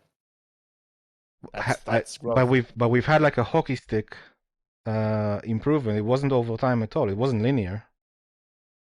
If you look at human growth, Yeah. economic growth trends over time, Yes. ever since the Industrial Revolution, it is been Before quite the industrial revolution, start from year well. zero to now, we had the hockey stick. From and the industrial revolution in and of itself, we used the steam engine machines that we didn't have that before. I mean, are you trying to argue that like the accumulation of capital is not what's been determining growth? Well, are you familiar with Deirdre Mikulski? No. So, well, I'll have to I have to like explain the position, but like the argument is that since the Enlightenment, where we started like coming up with these ideas about about science, and we started thinking more rationally. Age of Reason is the Enlightenment is called the Age of Reason. Since we've had these cultural shift into being more thinking more reasonably, then we've had generated more ideas. The solo model, right? A for ideas. Okay. Yeah. Yep. And since we've had that, then we'll be able to accomplish more wealth. We've made a steam engine. We've done division of labor. We've done That's specialization. informational capital and physical capital. Yeah, I'm just giving an example of something you can relate. Well, yeah, I mean, like you're not going to disagree with the idea that knowledge and physical capital have been the big thing that have contributed to growth. Sorry, say again. I won't disagree with. I mean, I'm happy they're there. Well, I mean, I've been saying this entire time that you know we accumulated more capital over time. Now, a necessary prerequisite for capital accumulation and capital sustenance is land But how have we and labor generated this capital? How have we generated this wealth so through the quickly? interaction of labor and land and some more capital. But have we not had interaction of labor and land before then for all of human existence? Well, so this is like a really It has like, to be. So look, if you're not interested, no, if you wait a if second, you wait a just second, wait a second. if you just Just, sorry, just because so just I because a specific interaction of land and labor has created certain capital doesn't mean that every interaction of land and labor ever has created always the exact same capital. So like, I don't sure, but understand. for the vast history of human existence, like 99.999% of us were dirt poor, and all of a True. sudden we went through some sort of change, some sort of shift, and then we start to create like a lot. We started to produce a lot more. We started to create a lot more. We We started to started to generate more wealth. accumulate more physical and informational capital. Okay, but how did we get to that? There was shifts in the social system, shifts in our thought process that was conducive to fostering the generation and the sustenance of higher levels of capital, which has continued to this day. So isn't that like a thing that we want to focus in on and encourage that as much as possible? Encourage the fostering of capital. The whatever made us generate more wealth, more capital. Well, I mean, there are certain conditions that can lead to something. I think we should focus on the thing that we like, which is the capital, and not focus on an ancillary thing which is related to the causation of that. Yeah, let's see if I can. That'd be fallacious. Sorry, what? What did I say? That's fallacious? I said that would be fallacious for us to focus on the thing, not that we actually care about, but some other thing that's related to it. Right? Well, if we want like to have better outcomes in society, we want to have a situation where we have like the most productive society that produces the most, right? Produces as much as we need and even more, so we have an abundance of things, right? So people don't go without. So we can say that we want more capital. Not Here are capital, the ways not we get more capital, capital. not capital money, but like goods. Well, so capital is the means; it's a factor of production, Oh, okay, right? but I'm just saying I just saying because capital Do you could not be know what I money. mean It by could, it could be capital? money. It could be a machine. I'm just saying we want to have a situation in society where we produce more stuff in general. We produce The way you do more that is stuff. with more capital. Just more capital. That's it. Oh, we can Well, you print. can Then we can just print more capital. We can print money no, no, till no, the no, no. cows So, come home. I see what your problem is. You don't understand what definition of capital I'm using. Ca- What country ca- are you from? You're in the UK. UK, right? Well, I just wanted to focus in like well, okay. So So I'm before we using the factor of before production. we I got it. Before we go in, but ultimately you would agree with me that we want to produce more stuff, right? We want to produce as much stuff as we can so people won't go without in society and we have an abundance of things. So I would say, generally speaking, we want to produce more stuff. Yeah. There's certain instances where producing more stuff would not make people better off, right? So if people only want to work 40 hours a week, we shouldn't force them to work 60, right? There's certain things like we don't want to overfish the oceans because then we're going to Sure. lose, you know. Let's say just this we want to produce more of the things we want. That people want. That individuals want. Producing more is generally good. Sure. Okay, great. Okay, so go ahead explain the capital good that you wanted to talk about. Yeah, so I was just gonna say that I don't think negative freedom is always the same as utility. In like, yeah, there's gonna be probably some differences between those two. Like any big measure is probably gonna have some differences. So I think the utility maximizing society is one in which the regulatory role of the government is stripped back a lot.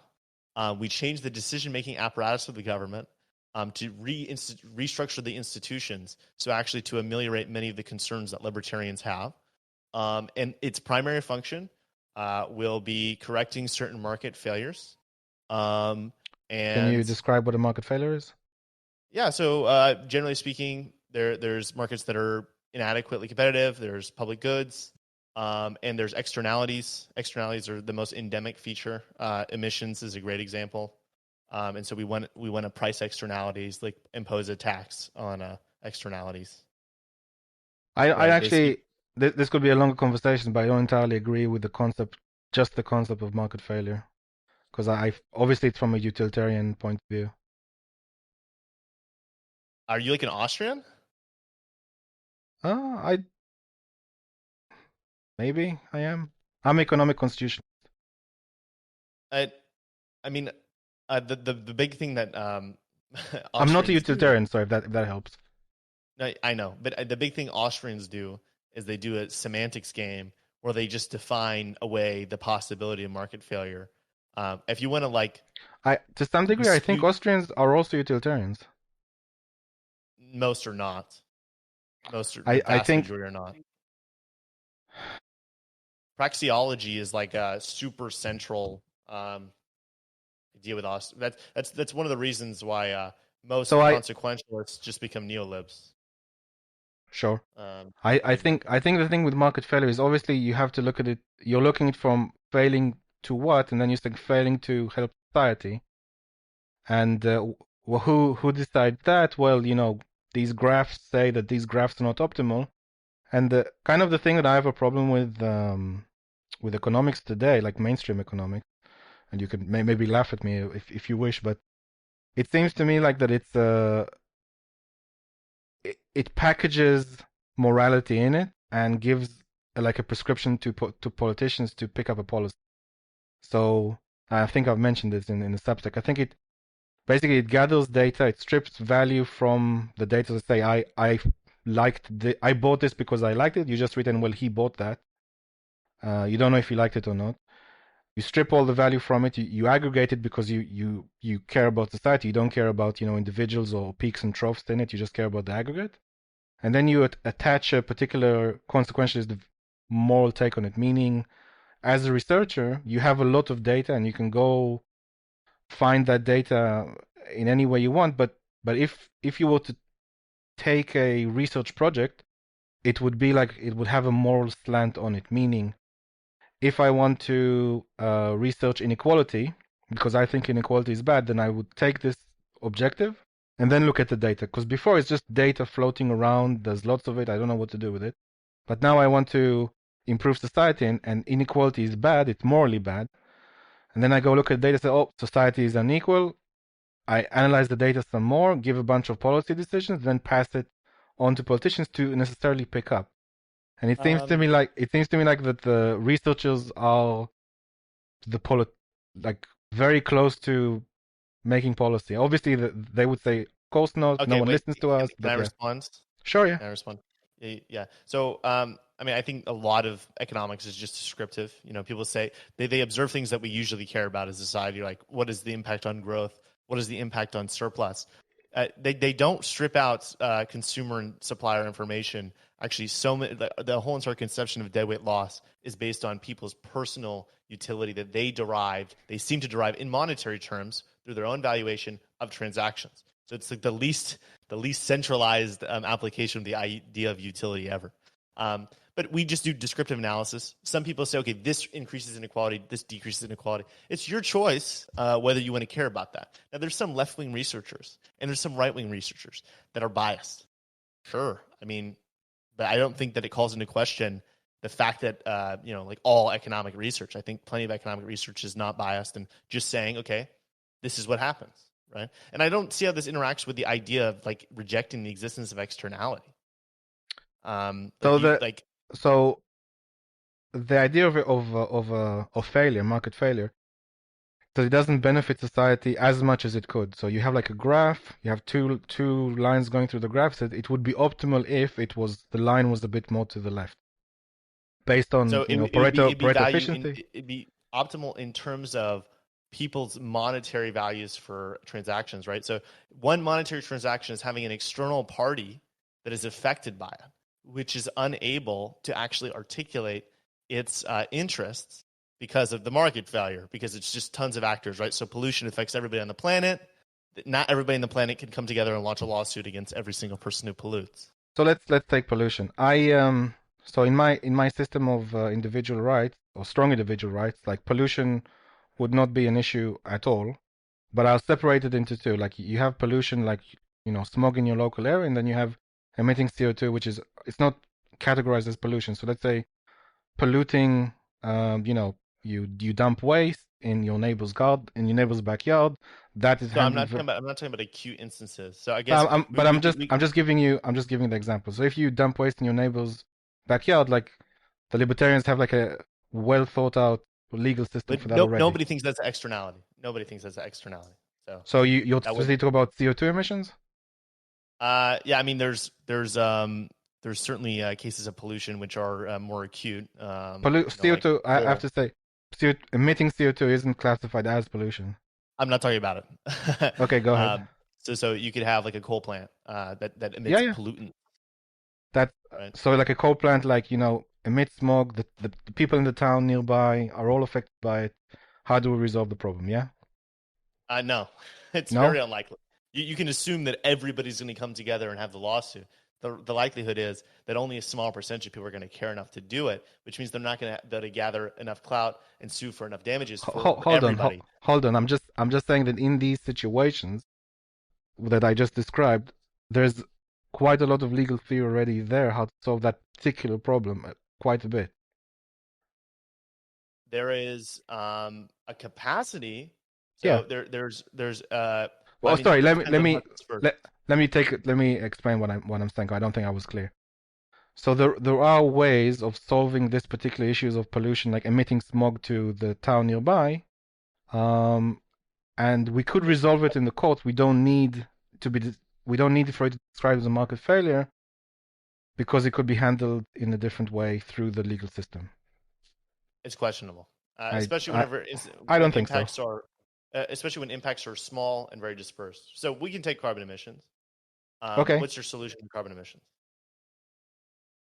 So my solution to it, Yeah. So how the does final everybody in the solution, world? eliminate all of it from the planet, suck out Well, I all the mean, CO2 no, from the planet. What?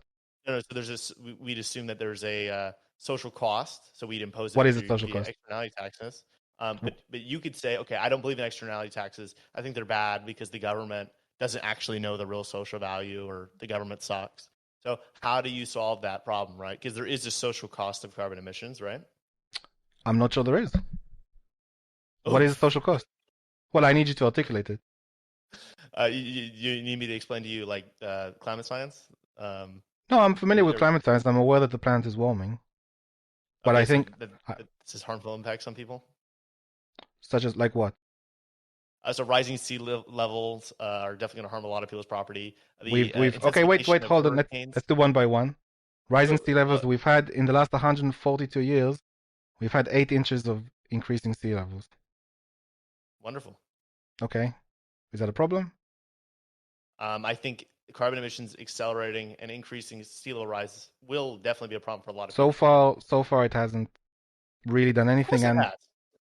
Of course it of has. course, it has There's what? been tons of efforts to increase pumping. New York City, in the Netherlands, in Netherlands have a system. Netherlands were always below water for like it's hundreds gonna of get years. worse and worse.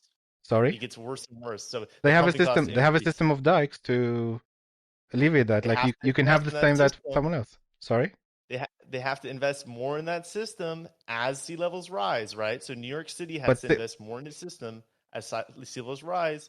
That's a social cost, but right? as far as I'm aware, the data shows that it hasn't risen very much at all.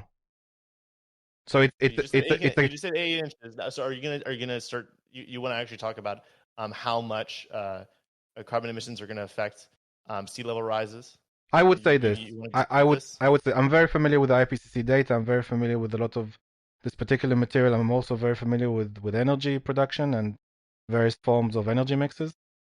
I would say this, that on the whole, let's see if I can articulate it correct neatly, that capitalism or like the market system that we have protects us from the environment very efficiently and allows us to live a better quality of life than before, even Well, considering warming. I mean, I don't dispute that we're living better than we were before. We're talking about whether you reject the notion of the possibility of externality, which is very silly question, mind you. Now, so right now you're basically doing like climate denialism as No, regards to the threats of carbon emissions. I already agree that the planet's warming. So the planet's warming, and that causes harms to some people. I think that the planet is warming, but I think that a lot of the data has been catastrophized beyond the Does it cause sensible harm science, to people? such as what? So does it? I'm just asking you. I mean, it Does could be global warming cause harm?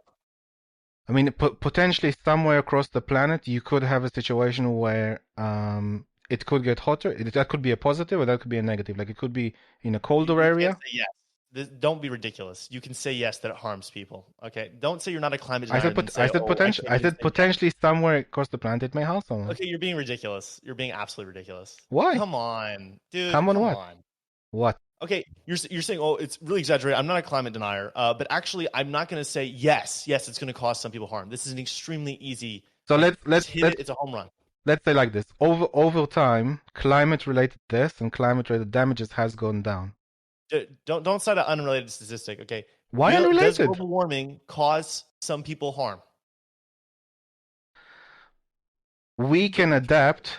Those people Oh who my it may cost, this is basically the crux, yeah? Those people who it may cost harm, we can use machines and the market system to adapt to those it's changes entirely better. irrelevant. It's entirely irrelevant. Why is it entirely irrelevant? You need to be good. You need to be good faith. Okay. I am You being can good say faith. yes. No, you can say yes, but there's ways we can fix it. You just have to say yes. I said potentially. Right? No, potentially. You're gonna say it's gonna cause nobody harm. We can't be certain, man. No one can be certain of anything. It's all intuitive. Okay, you're not being good faith. I'm sorry. This is I said potentially. Potentially is a good thing. That's absolutely asinine, and we both know it's absolutely asinine. You're gonna Hey, say man, that nobody on Earth is gonna be harmed looked. by global warming. This is a ridiculous position, and we both know it is. So Okay, you can just accept the premise. so are we? So when you say externalities, it's on a global scale, yeah? Market failures is on a global scale. Markets can fail on a smaller scale, and it can fail on a global scale. The worst ones are on a global scale. Okay, do we have a global government? Of course we don't, but it's irrelevant. So why is this? Why is this relevant? Wait a second. You can acknowledge the concept of externality, and then say every attempt the government makes to address it is bad. You can make that argument. And you could say it's better just to not even address it. This is a totally reasonable position that you could take to deny that any externalities exist or to deny that global warming is going to harm some people. Those are palpably absurd positions, and I can't respect them because I know you're reasonable enough as a person to realize how asinine they are. So I would say that the climate is warming. Humans are, it's having a mild effect on people on the planet. Some people could potentially be harmed by this, but we can adapt. We can adapt to those harms.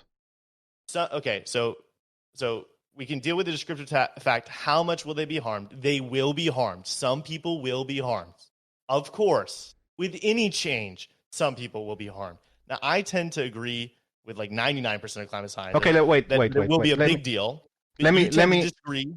Let me rephrase. So you're saying there's a negative externality, yeah? So if you acknowledge that some people will be harmed, hold on. There is a negative externality. Right. So you're saying there's a negative externality from, let's say, burning fuel in a car. Yes. Sure. Okay. So are there positive externalities from burning fuel in a car as well that we need to factor in? No. No. Why not? I don't see any demonstration. Why aren't you looking at the complete picture?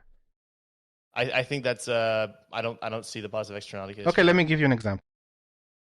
Let's say you are married. I'm not sure if you are. Let's say your wife is very ill and you really desperately need to drive her to the hospital. There is fuel in your car right now. What is the value of that fuel in that particular instance? Let's say, for argument's sake, it's very, very high. Could be tens of thousands of dollars, right? So if you having access to energy that brings your wife, in that particular instance where you desperately need it, you would pay a lot of money for that. That's a positive externality that you don't pay for, but it's not accounted. That's the positive externality that you're not accounting for, because people use the fuel, right? That's not what externalities mean. Our people, the value of the fuel at that point in time is worth thousands times more than you've actually paid for it, correct? So that doesn't matter. It does consumer matter. And producer surplus are irrelevant to externality, and you should know that. You're saying that there's a negative externality. There's also positive externalities that you're not considering. That's not a positive. What you just said. I think it is. I think it is. You think it is? Okay. Like by no definition, is it? Okay, so you're saying we burn fuel that could potentially cause harm because we're burning it. It does cause harm. But it also has a positive externality on society. That's why the government subsidizes it, right? Because it realizes that there are more positive than there are negative. Sorry? The government shouldn't subsidize it. But it does, right? The current price level of oil and the current price level of fossil fuels puts the total output at a suboptimal level for society. So okay, saying that sometimes... Hold on. Wait a second. Go ahead. Sometimes fossil fuel consumption helps people, right? There's a certain amount of money, right? So, like, we're not going to say that, there's no use ever, but there's a certain social cost that it produces on net. We want to price that, right? So if as long as you're not, absolutely like absurd, you're going to admit that it's going to harm some people, some market interactions, harm some other third parties sometimes, and so externalities exist. That's a thing, right? Well, I don't think even if it is a thing that it hurts someone in some other part of the globe, I don't see how a national government can price that in.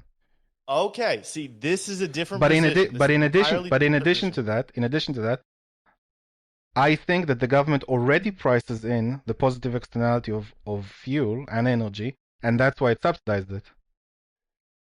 This is a ridiculous position. Well, let me explain my. Let me explain. Fuel is not that your wife is dying, so you really value it a lot. Let me explain my point. Right? Let's take another example. Yeah.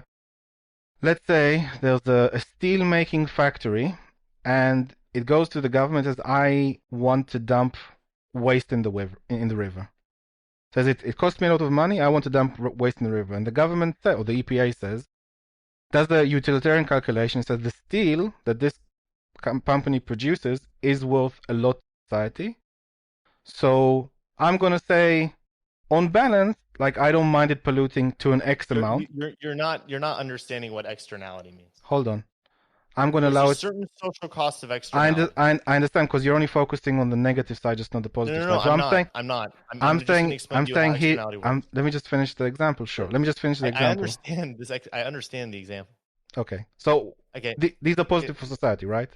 No, this is not positive externalities. So there's a certain amount of production from steel, and there's certain consumer producer surplus that's created there. But there's a social cost that they're imposing, and so we have to price the social cost. Once we price the social cost, the How do you price the optimal social amount will be cost? produced. How do you process social cost? So How do you in calculate the it? case of in the okay, so in the case of some like iron or some extract being pushed into the river, right? Yep.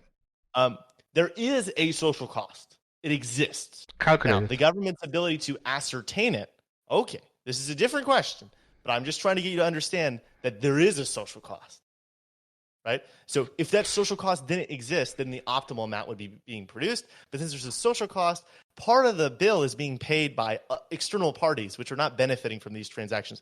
They're not necessarily buying the steel or selling the steel. They're just third parties that are having to deal with the river being messed up. Right, but you can't calculate that. Or you don't know it in advance to authorize it. So you can acknowledge that externalities exist. You can acknowledge it. So this is just a theoretical thing. I need to imagine that some people will get help from this, and acknowledge it. I can give you an Econ 101 textbook so you can understand how externalities. No, I understand. I understand what you're saying. I'm just not. Again, I'm not a utilitarian, and this is in the context of utilitarians. This isn't in the context of utilitarianism at all. You could be 100% deontological. You can use market ethics. Doesn't matter. Externality.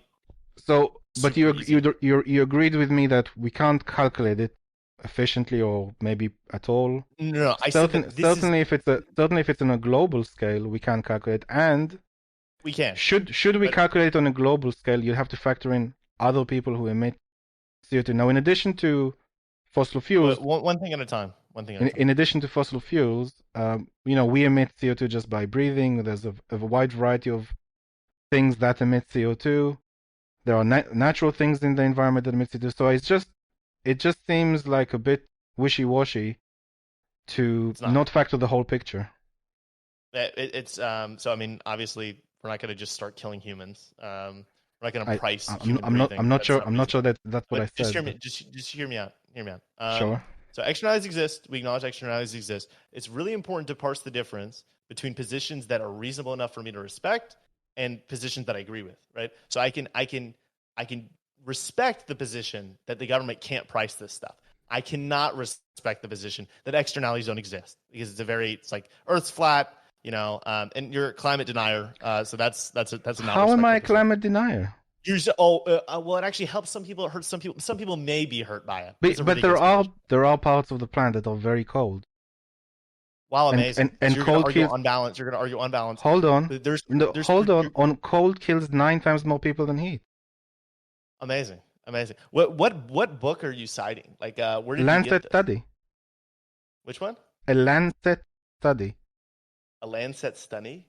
Yeah, the Lancet, the journal. No, I'm saying like, where did you get like this ideological fixture? I understand the cold fact. I've heard that many times before. Okay, so on balance, like we don't even know if less people will die, right? Because technically, when heat distributes around the planet, it heats up the coldest areas first. No, we definitely know it's going to be much worse. So how do we know it's going to be much worse? Well, hold on. How do we know it's going to be much worse? Based on models? I'm about to explain to you. Now, if you want to debate somebody, I invite you. Nothing would make me happier in the world to like debate my climate science teacher or any climate scientist. It's going to be an absolute disaster for you and pretty much anybody in your position. Okay, I'll find my guy and he can debate your climate science teacher. Please, they get blown out all the time. Are you sure? But anyway, so we could talk about social costs. So you could say, okay, I'm doubtful of all of the studies that say tons of people are going to die from droughts in India because some people were wrong in the past. You're not even going to critique their methodology. You're just going to say, well, some people were wrong in the past. I'm familiar with the methodology. I'm very conscious of it. I know how they calculate. So we're going to have worsening hurricanes. This is something you've already actually observed. You're going to have specific droughts in parts of India. Do we have global warming already? and it's going to get worse. Do we I have mean, global warming already? and we've observed that natural disasters have gotten worse. So I yeah, so I okay, but let's put it this way, right? I live in Houston. The frequency of hurricanes has increased over time. The severity of floods has increased over time, right? So like just as a measure, you can't be like, oh well, nothing's been happening. A lot of things have been happening, Would my you friend. agree? Would you agree though that the deaths from those hurricanes and those I don't know about earthquakes, because I don't know if that's necessarily to do with climate change, but would you say that deaths and damages from those things have gone down over time?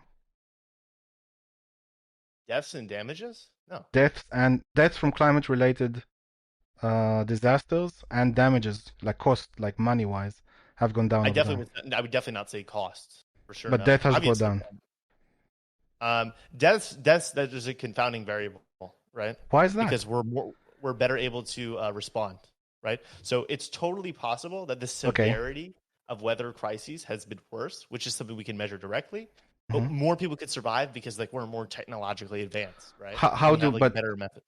okay, we are more technologically advanced. We have adapted better to the environment, but do we need energy to do that? So this is this like the fossil future argument? Yeah, it is a fossil future argument. Oh my! Is this where it's all from? Oh my god! I'm gonna kill myself. Oh, well, don't do it this right now. Consider your life choices. this book has been dunked on so many times. It has not I been hope done you so many understand. times. No, it has not. It, it In fact, I would say that the only thing, and this is what we observed recently, the only thing that people have done is called the writer a white supremacist. Nothing has been dunked on it. talking about? I read a criticism on this just the other day. Okay, Yeah, what are you talking about? doesn't mean it's valid. There are several people in this. But you just said something that was clearly false. You said, "Oh, they just call them white supremacists." That didn't even happen. Yes, it did. They didn't do it. No, this didn't even happen. Like you're just saying all they do is that's not true. All the as far as I know, Well, like you and don't know. it has happened recently that instead of engaging, no one like goes up to the guy who wrote Fossil Future and said, "Here's an argument you can debate." He's been in several debates. No one's outright beat him in anything, and his arguments are good, are sound. They're so bad. They're so Give me garbage. one. Give me one example. They're so trash. Because Go get your dunk and try it. yeah, so, I mean, the fundamental argument you're making right now, which is like, oh, well, fossil fuels allow us to react to climate change and natural disasters so much better. Okay. And it just assumes some like inherency to the necessity for us to use fossil fuels to respond to fossil fuel related climate disasters. It's Would not you agree? necessary. Would you agree that there's a large number of people on this planet that don't have access to energy and they do need to get that access? Poor people specifically. I do agree that poor people should have energy, and I would prefer us to expand renewable sources in the places where we can, because our current use of fossil fuels, the current level of use, is non-ideal. Because when you price so these people that need access to energy, that currently have between zero or intermittent access to energy, we're looking essentially at coal for them first before they can move on to other sources of energy. And it has not been the case that wind and solar has helped at all. Here in the UK, we have more wind turbines. We've actually made our energy mix is more expensive, 5 times more expensive than it was 2 years ago as a result of okay, green energy policies. okay. Wait a second. No. Sure. First of all, No? your Okay. energy costs are going up because of global oil prices. Huge shifts that have happened This over has the past happened 5 years. since October of 21. So if you're going to make the argument that you're going to blame it exclusively on the use of solar and wind, that's the reason why it's gone up 5 times. Hold on, let me make a full statement then. The current green energy prescription for the UK and other European country energy mix is specifically more wind and solar and less and stopping coal and being more dependent on natural gas. Okay, so is your position that the reason why energy prices has gone up is inherently because of solar and wind use And stopping coal. and stopping coal? Okay, let's see. Energy I can give you a per unit. Substack post with stuff I've done on it if you'd like. I'll just have to find it. Please do. Please do. Okay, let's see. Or I could say in another way if you'd like me to make it easier on you. Name me one place that has a large amount of wind and solar where prices are low. There's so many confounding variables. That is a bad question. Okay, because I'm aware that in addition to just installing the solar panels or wind turbine, there's a large amount of infrastructure that comes with it to because it's not baseload energy, it's intermittent energy. Fossil fuel infrastructure is super massive. So if you want to talk about like the most efficient, cost effective way to generate energy, kind of weird to be a fossil fuel fan. Capital To some degree, intensity. fossil fuel, you'd have to admit though, is cheap, reliable, scalable, and versatile. Coal is really not that great. Well, I'm not saying coal is my first option, but right now we have, bear in mind when the price of energy is 5 times more, people who can't afford it, like people on fixed incomes, like elderly people or poor people, they don't turn on their heating, and we had like -4 this winter. So it can these green energy policies can kill people. They can result in the death of people. That's a really amazing point that he makes in the book, which is Go ahead. it's another whataboutism. It's like it's so many whataboutisms. Like it's like, oh yeah, like green energy, Dude, like installing solar panels, just say one thing. Don't smear. install, Just say one thing. installing solar panels. Yeah. I'm engaging exactly with what it says. All I right. don't respect the book. It's a guy who said that he changed his mind in 2007, even though he's been writing pro fossil fuel blogs since Dude, just 2004. So not he's not an honest individual. He's not an honest minus. individual. He is an honest individual. Minus the Well, smearing. Give me a why'd he point. lie? Why'd he Sorry. lie? Why did he Why did say you lie that about before what? 2007 he was a green energy fan and he was led astray, and then he changed his mind in 2007? So Why did he say okay. that? I'm not gonna respond either way. Can you give me a point that he has said that isn't true? I don't Was care about the okay. smearing or the white He's not an supremacy honest thing. person. No, I don't think He's that's not an true. honest person. So Look, he lied, right? so this is what we're discussing, right? I don't think he did. This is what we're discussing right now. That he So, lied, but not any of the wait, actual points. Great, okay. no. Like, okay, he's not an honest person, so I don't need to respect him because he's somebody who's documented very frequently about lying. Phew. You, Okay, show me very frequently lying then. yeah, Is that so what I we mean, are we he discussing? Are said we this fact discussing his multiple times character or over. are we discussing the points? It's just which would you like us to do? So you won't you won't concede the point. Just concede the point. Okay, he I don't lied. concede the Yeah, point. I don't concede the point okay, at all. well then Let's go I'll back show to you. okay, fine. This is the point. Let's go back to 2007. Tell me what he lied about. So he said that he changed his mind in like 2007. Okay. He used to be a fan of green energy, and then he realized that fossil fuels actually weren't that bad. It's Okay. not true. He's Why is it not documented true? even in 2004 of Why is it writing in not support true? of fossil fuels. Why is it not true? Because in 2004, he was making many of the same arguments he's making today about supporting fossil fuels. Like what? His position did not change in 2007. In what way did he support fossil fuels in 2004? Here, I'll send you the blog. Okay, that's outstanding.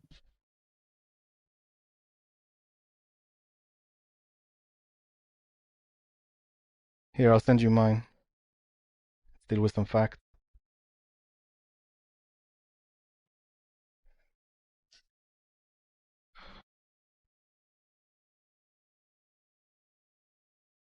Again, I would have preferred talking about the facts, but whatever.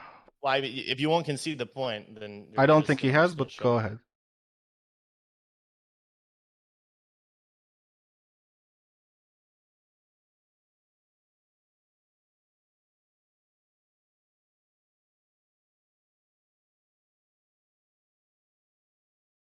You can read. He posts on AynRand.com, and you can read his old articles on fossil About fuels going what is back a what? long time. What are the old articles about? I don't know why you're being so dubious of this. Okay, let's see. Hold on. You want me to read them to you? No, thank you. I can read them. Okay. Then, What is this? Okay. Okay. Politicians and commentators Which from one both should I parties click on? decrying our addiction to oil. They extort us, embrace costly programs to reduce our consumption of oil as quickly Sorry, as what's the possible. title? What's the title of you want me to click on? Keeping our addiction to oil. That's one of them. Hold on, let me search for that. Okay, this is the one, yeah, 2006? That's one. Okay, which other one would you like me to read? I can send you all of them. I've got the links here. Just which one? Okay. America is not addicted to oil. Okay.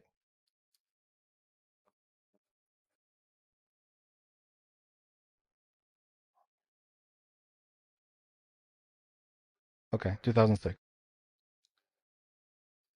So where's the 2004 one I should be looking at?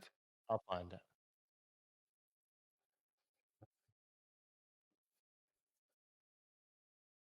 Okay. Environmentalism's dangerous campaign for safety, 2004. He's been advocating the same ideas this entire time. He lied to make it seem like he changed his mind because it's a good story. Not true. Um, people do that, but it's not being honest. So you're going to read those and then deny it, I don't or have that on the Wayback Machine. Sorry, I don't you have. I don't can't. have it? I doesn't like the safety one you just said. I don't. Try again. No, not in the Wayback Machine. You can't see it. I cannot see it. Can you at least read the title for me? The Wayback Machine has not archived that URL. No, the title. You see the Title, title? sure.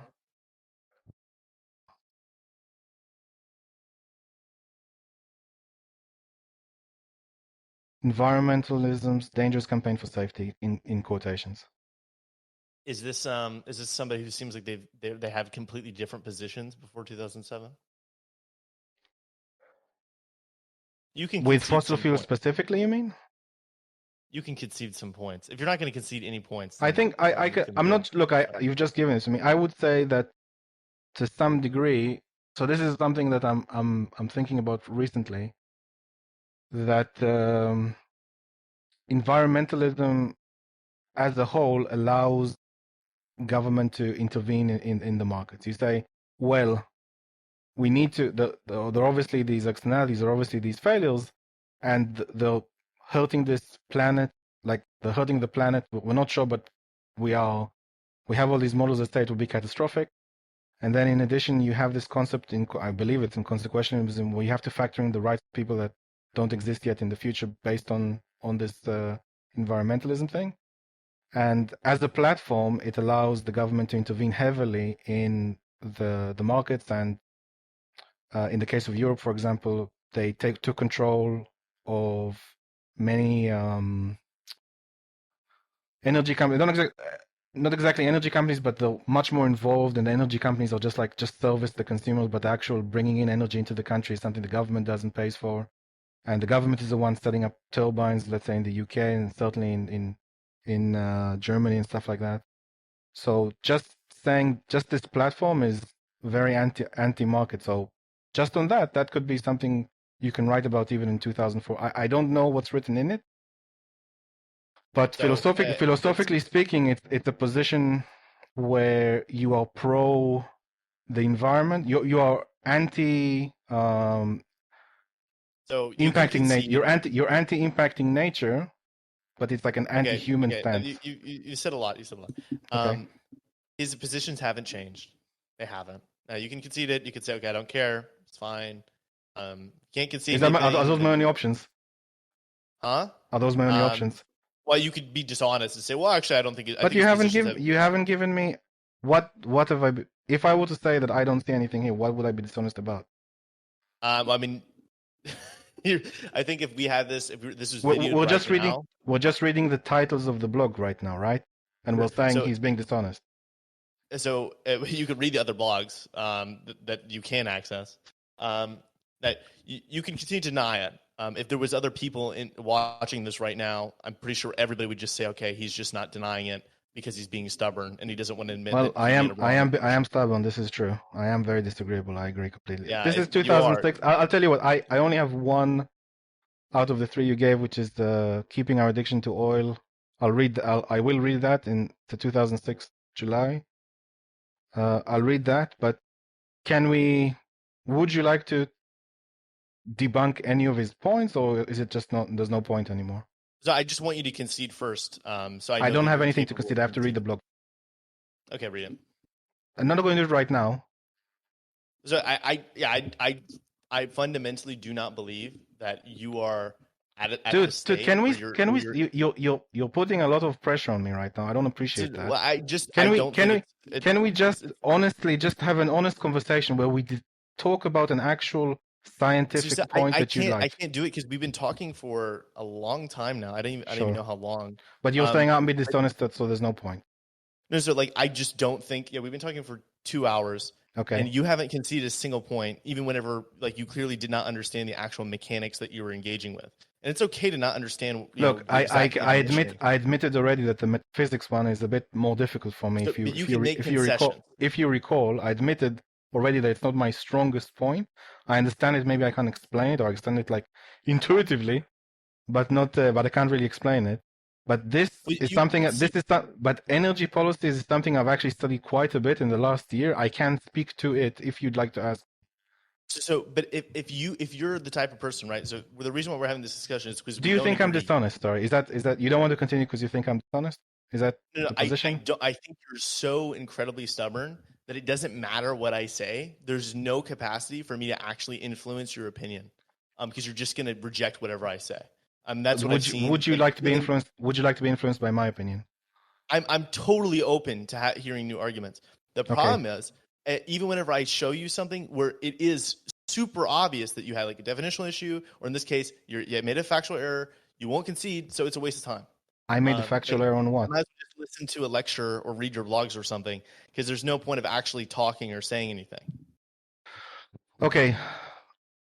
In a consequentialist point of view, are you concerned that the price of energy is hurting people in Europe and UK?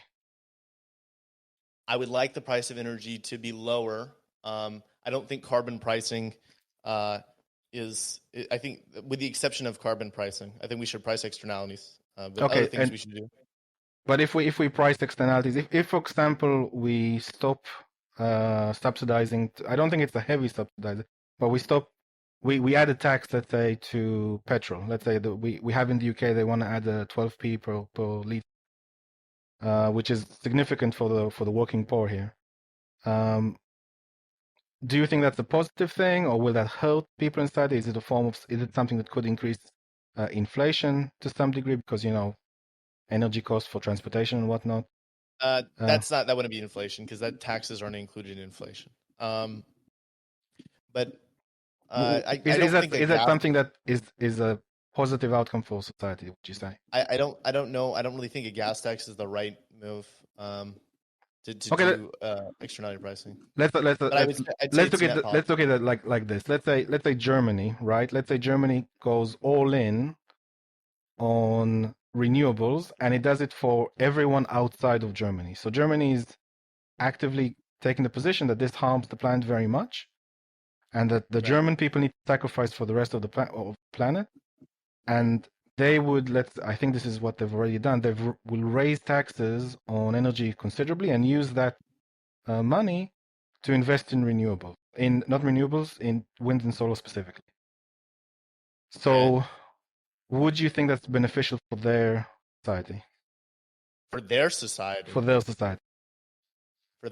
Probably not for their society. Should voters vote in politicians who enact these rules? So if we're talking about morality, which is impartial, doesn't care about countries, the more moral thing to do is to show concern for all humans in life. Okay. Is it the case that China, that now they're building a lot of energy reactors? They're building a lot of energy reactors, but China and India, for example, are leading emitters. I know they emit more than anybody else. They're increasing it. They're increasing it. No, I forget that. I'm just asking on morality right now. China is going to increase the number of coal plants it has. It will have more coal plants than any other place in the world. India, I think, has abandoned natural gas because it's too expensive right now. And as far as I'm concerned, I'll make the case that Sri Lanka, the price of fossil fuels contributed significantly to its collapse a year ago. So that's bad. That's bad. The fact that they're not doing the good policy is bad. Now I'm not saying that coal is the way to go. And even Alex would say that Alex particularly likes nuclear. I like nuclear as well. I'm not saying like we're championing coal, for example, but if it's like, let's say in the UK, if it's a matter of people freezing and using coal, then I would choose to use coal temporarily, Okay, at least. that's really not the That's the position situation. right. It really is the case right now. I swear to you, this is honestly the thing that the UK and Germany, for example, we've opened a few power. The UK is one, Okay, Germany's done but 5. this is obviously not a position I hold, so I don't even know why you're bringing it up. It's like a Well, red I'm herring. just saying, would you disagree with this position that if it's a difference between people freezing and opening a coal plant, you would agree that opening a coal plant, even temporarily, is a good idea? Yeah, I mean to prevent people from freezing, yeah, Great. That's I all I need. guess. That's all I need. To me, that's completely reasonable and rational, and not catastrophizing the situation. That's I'm fine with See, that. this is what we taught. This is how it feels when somebody concedes a point. Well, I mean, I do this. it's you're not it's not conceding per se. You're just rational about it, which is fine. So conceding a point is where somebody makes a point, and then you decide, okay, I agree with that. That's reasonable. Sure, you want to try, And so, but maybe not things I'm very familiar with. Try something I'm yeah, not so familiar with. you won't even concede the point that this guy obviously contradicted himself. So you can understand I'll my read it. frustration. I agree to read it. Yeah, you need to understand my frustration. If you concede 0 points, it's extremely hard to actually talk to you. Okay, I'm glad you acknowledge you're stubborn. let's pick a subject I'm not that familiar with, and maybe I concede a point. Well, I mean, you weren't very aware of how externalities operate. I'm familiar with how they operate. I just don't think it's a very useful way of thinking. So certainly not on a global way. Your definition, you got the definition of externality like completely backwards. Sure. What do you mean positive externality? Well, yeah, you just well, I'm just trying to give.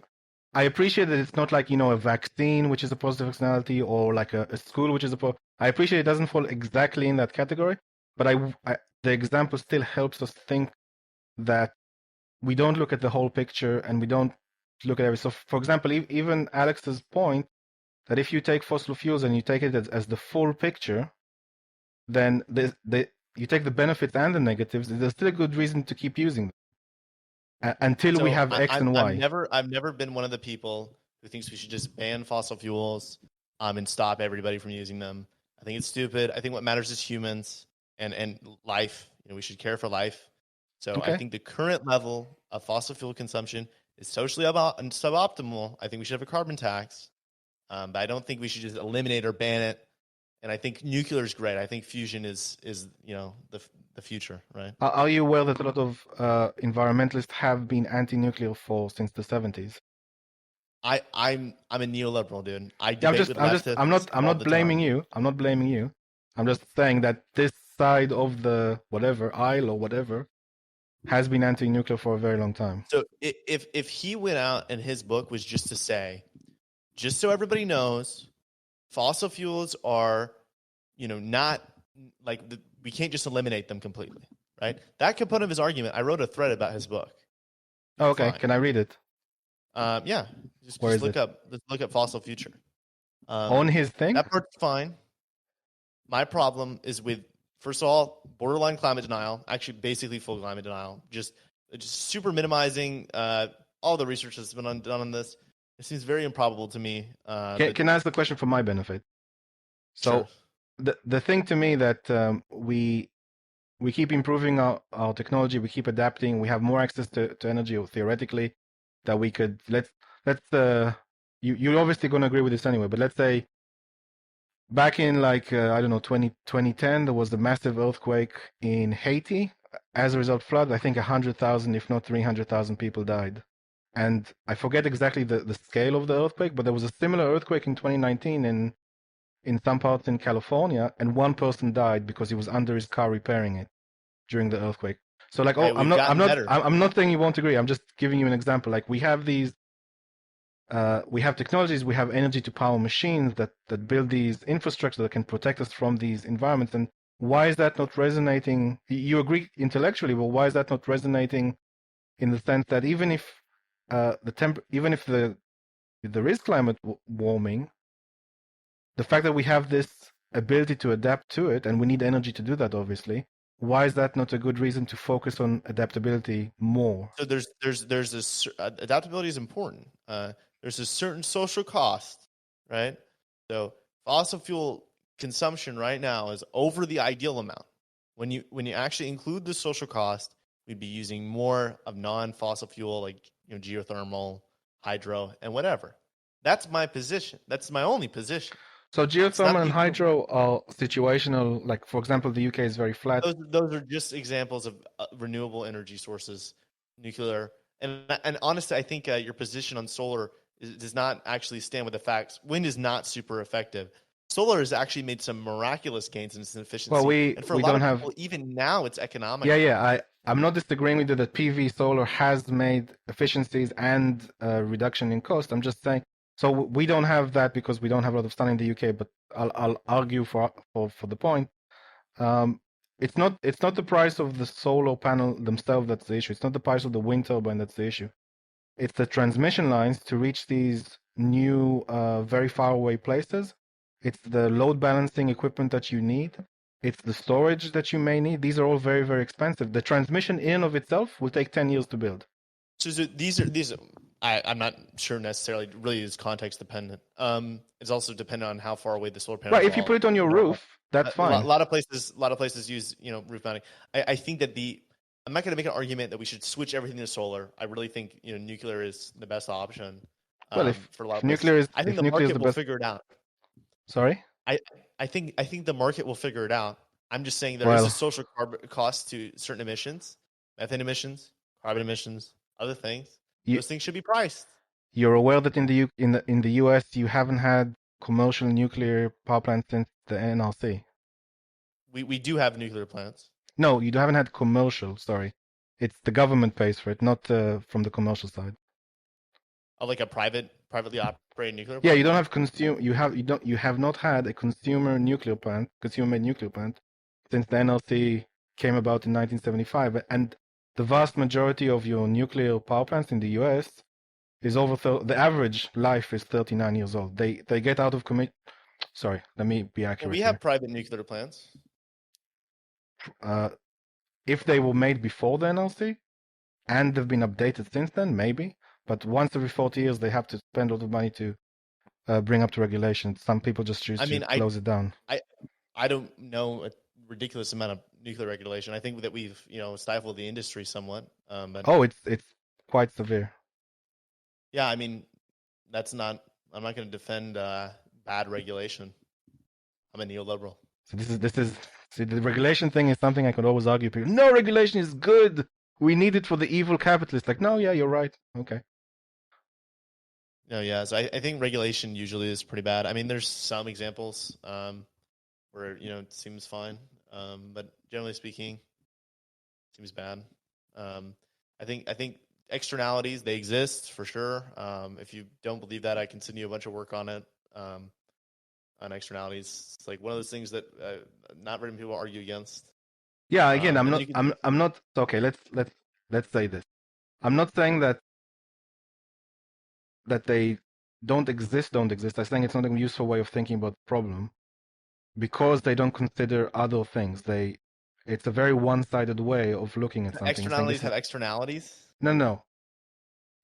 There's negative externalities and positive externalities. But yes, But but so just the fact that you're saying my example isn't positive externality, and I cannot bring it up to counter your negative, it means that we can't have a good overview of this thing. no, this is the problem. I don't think you've read very much about the actual theory regarding externalities, because if you did, you would know that externalities, whenever you make an externality judgment, it includes both positive and negative. It looks at the net effect. It imputes the net or positive effect. Whenever I've had these conversations with people, I've never had any one person tell me the positive effects of fossil fuels. So I don't know in fossil fuels if there is a positive externality that you could call that. I don't know if you can make a positive externality. Forgetting the categorization of externality. Just say all the positives and all the negatives in general of having fossil fuels in society. So it's never the case. this is the problem. I don't think you're understanding what I'm saying. So in each market transaction, there's positive effects for both actors, right? Yeah. And the price Mutually is the most beneficial. rational, Yeah. is the rational determination, right? Of the Yes. culmination of those interests. Externalities is relevant for markets to be efficient because sometimes there's social benefits and social costs imposed I or understand. on actors that are external to the transaction. I understand. And sometimes those guys can't go to the courts because it's too many of them, or there's So like physical. I think that the court element is a okay. Let's put it this way: the government needs to come in and give rational standard of saying if you've inhaled this X amount of smoke, if you have this X amount of pollution in the river that you own in your backyard, then that is a damage of your property that you can just get a test, you can go to court, and you'll win very quickly because the government has determined these standards. I think there's room for the government. I think there's room for the government. The entire world, like, oh hey, everybody who No. suffered somewhat Again, from carbon emissions. Hold on, don't be skeptic just yet. I'm just saying in the context of if there's smog, if you can measure the quality of the air and say this is point something more. They've inhaled personally on your property. If you've received smoke from someone else's property and the government says above this level someone's hurting you, your body, your property, you can take them to court, then that would speed up the process for that litigation. Similar for quality of water. But so we can have like a way of pricing that in. So if the courts can price it, it's not an externality. I'm not sure what you mean. You need to study this so you know what I'm talking about. If the courts can resolve property damages, then the cost that someone else incurred has been resolved through the court. It's not an externality. It's not external. It's not an externality. So I'm going to... Great. So there's some things that the court can't solve. And those are the things that are external. Are you talking about CO2 or are we talking about pollution? There's tons. I'm going to send you some, pop open the introductory micro textbook. It will give you some great examples. So you're saying that the government needs to regulate all of businesses in society, certainly the ones that cause instability, and there's nothing we can do about it. There can never be a situation where the market regulates itself through a variety of different mechanisms. It has to be through the government. There's some instances. Answer my question. The market doesn't. So the market is not immortal. The market is not perfect. It is not God. I'm sure it isn't immortal or perfect, but let's say it's faster at self-correcting than the government. So, okay, so you can say the externalities exist, but the government's not good at solving them. No, but the fact that they exist means that you have a justification for the government regulating the market. You just stated the position. Yeah, no matter what you do, because you're saying these externalities exist or some externalities exist, that means open checkbook for the government coming in and regulating the market. No, it doesn't. This is the problem. No, it doesn't. No, it doesn't. Why not? Not what it means. So why not? We can be just the first objective is being descriptively accurate about phenomena as we observe it in the world. Okay. The second is actually making prescriptions. So just because externalities exist doesn't mean the government's going to be good at addressing them. No, I'm not taking the public choice theory about will it be good at addressing them or not. I'm just saying because people emit CO2, like I'm breathing right now, I can use the car. We need the government in the market just because of that. But I'm not. That's literally what I'm saying. This does not necessarily say that. Just accepting that externalities exist doesn't mean you accept that the government needs to do something about it. Okay, so why should the government do something about it then? So I think there's assuming externalities exist. So we can get. Of course, it exists. We can see that it exists. Okay, I'm done. Okay, let's, for argument's sake, I concede.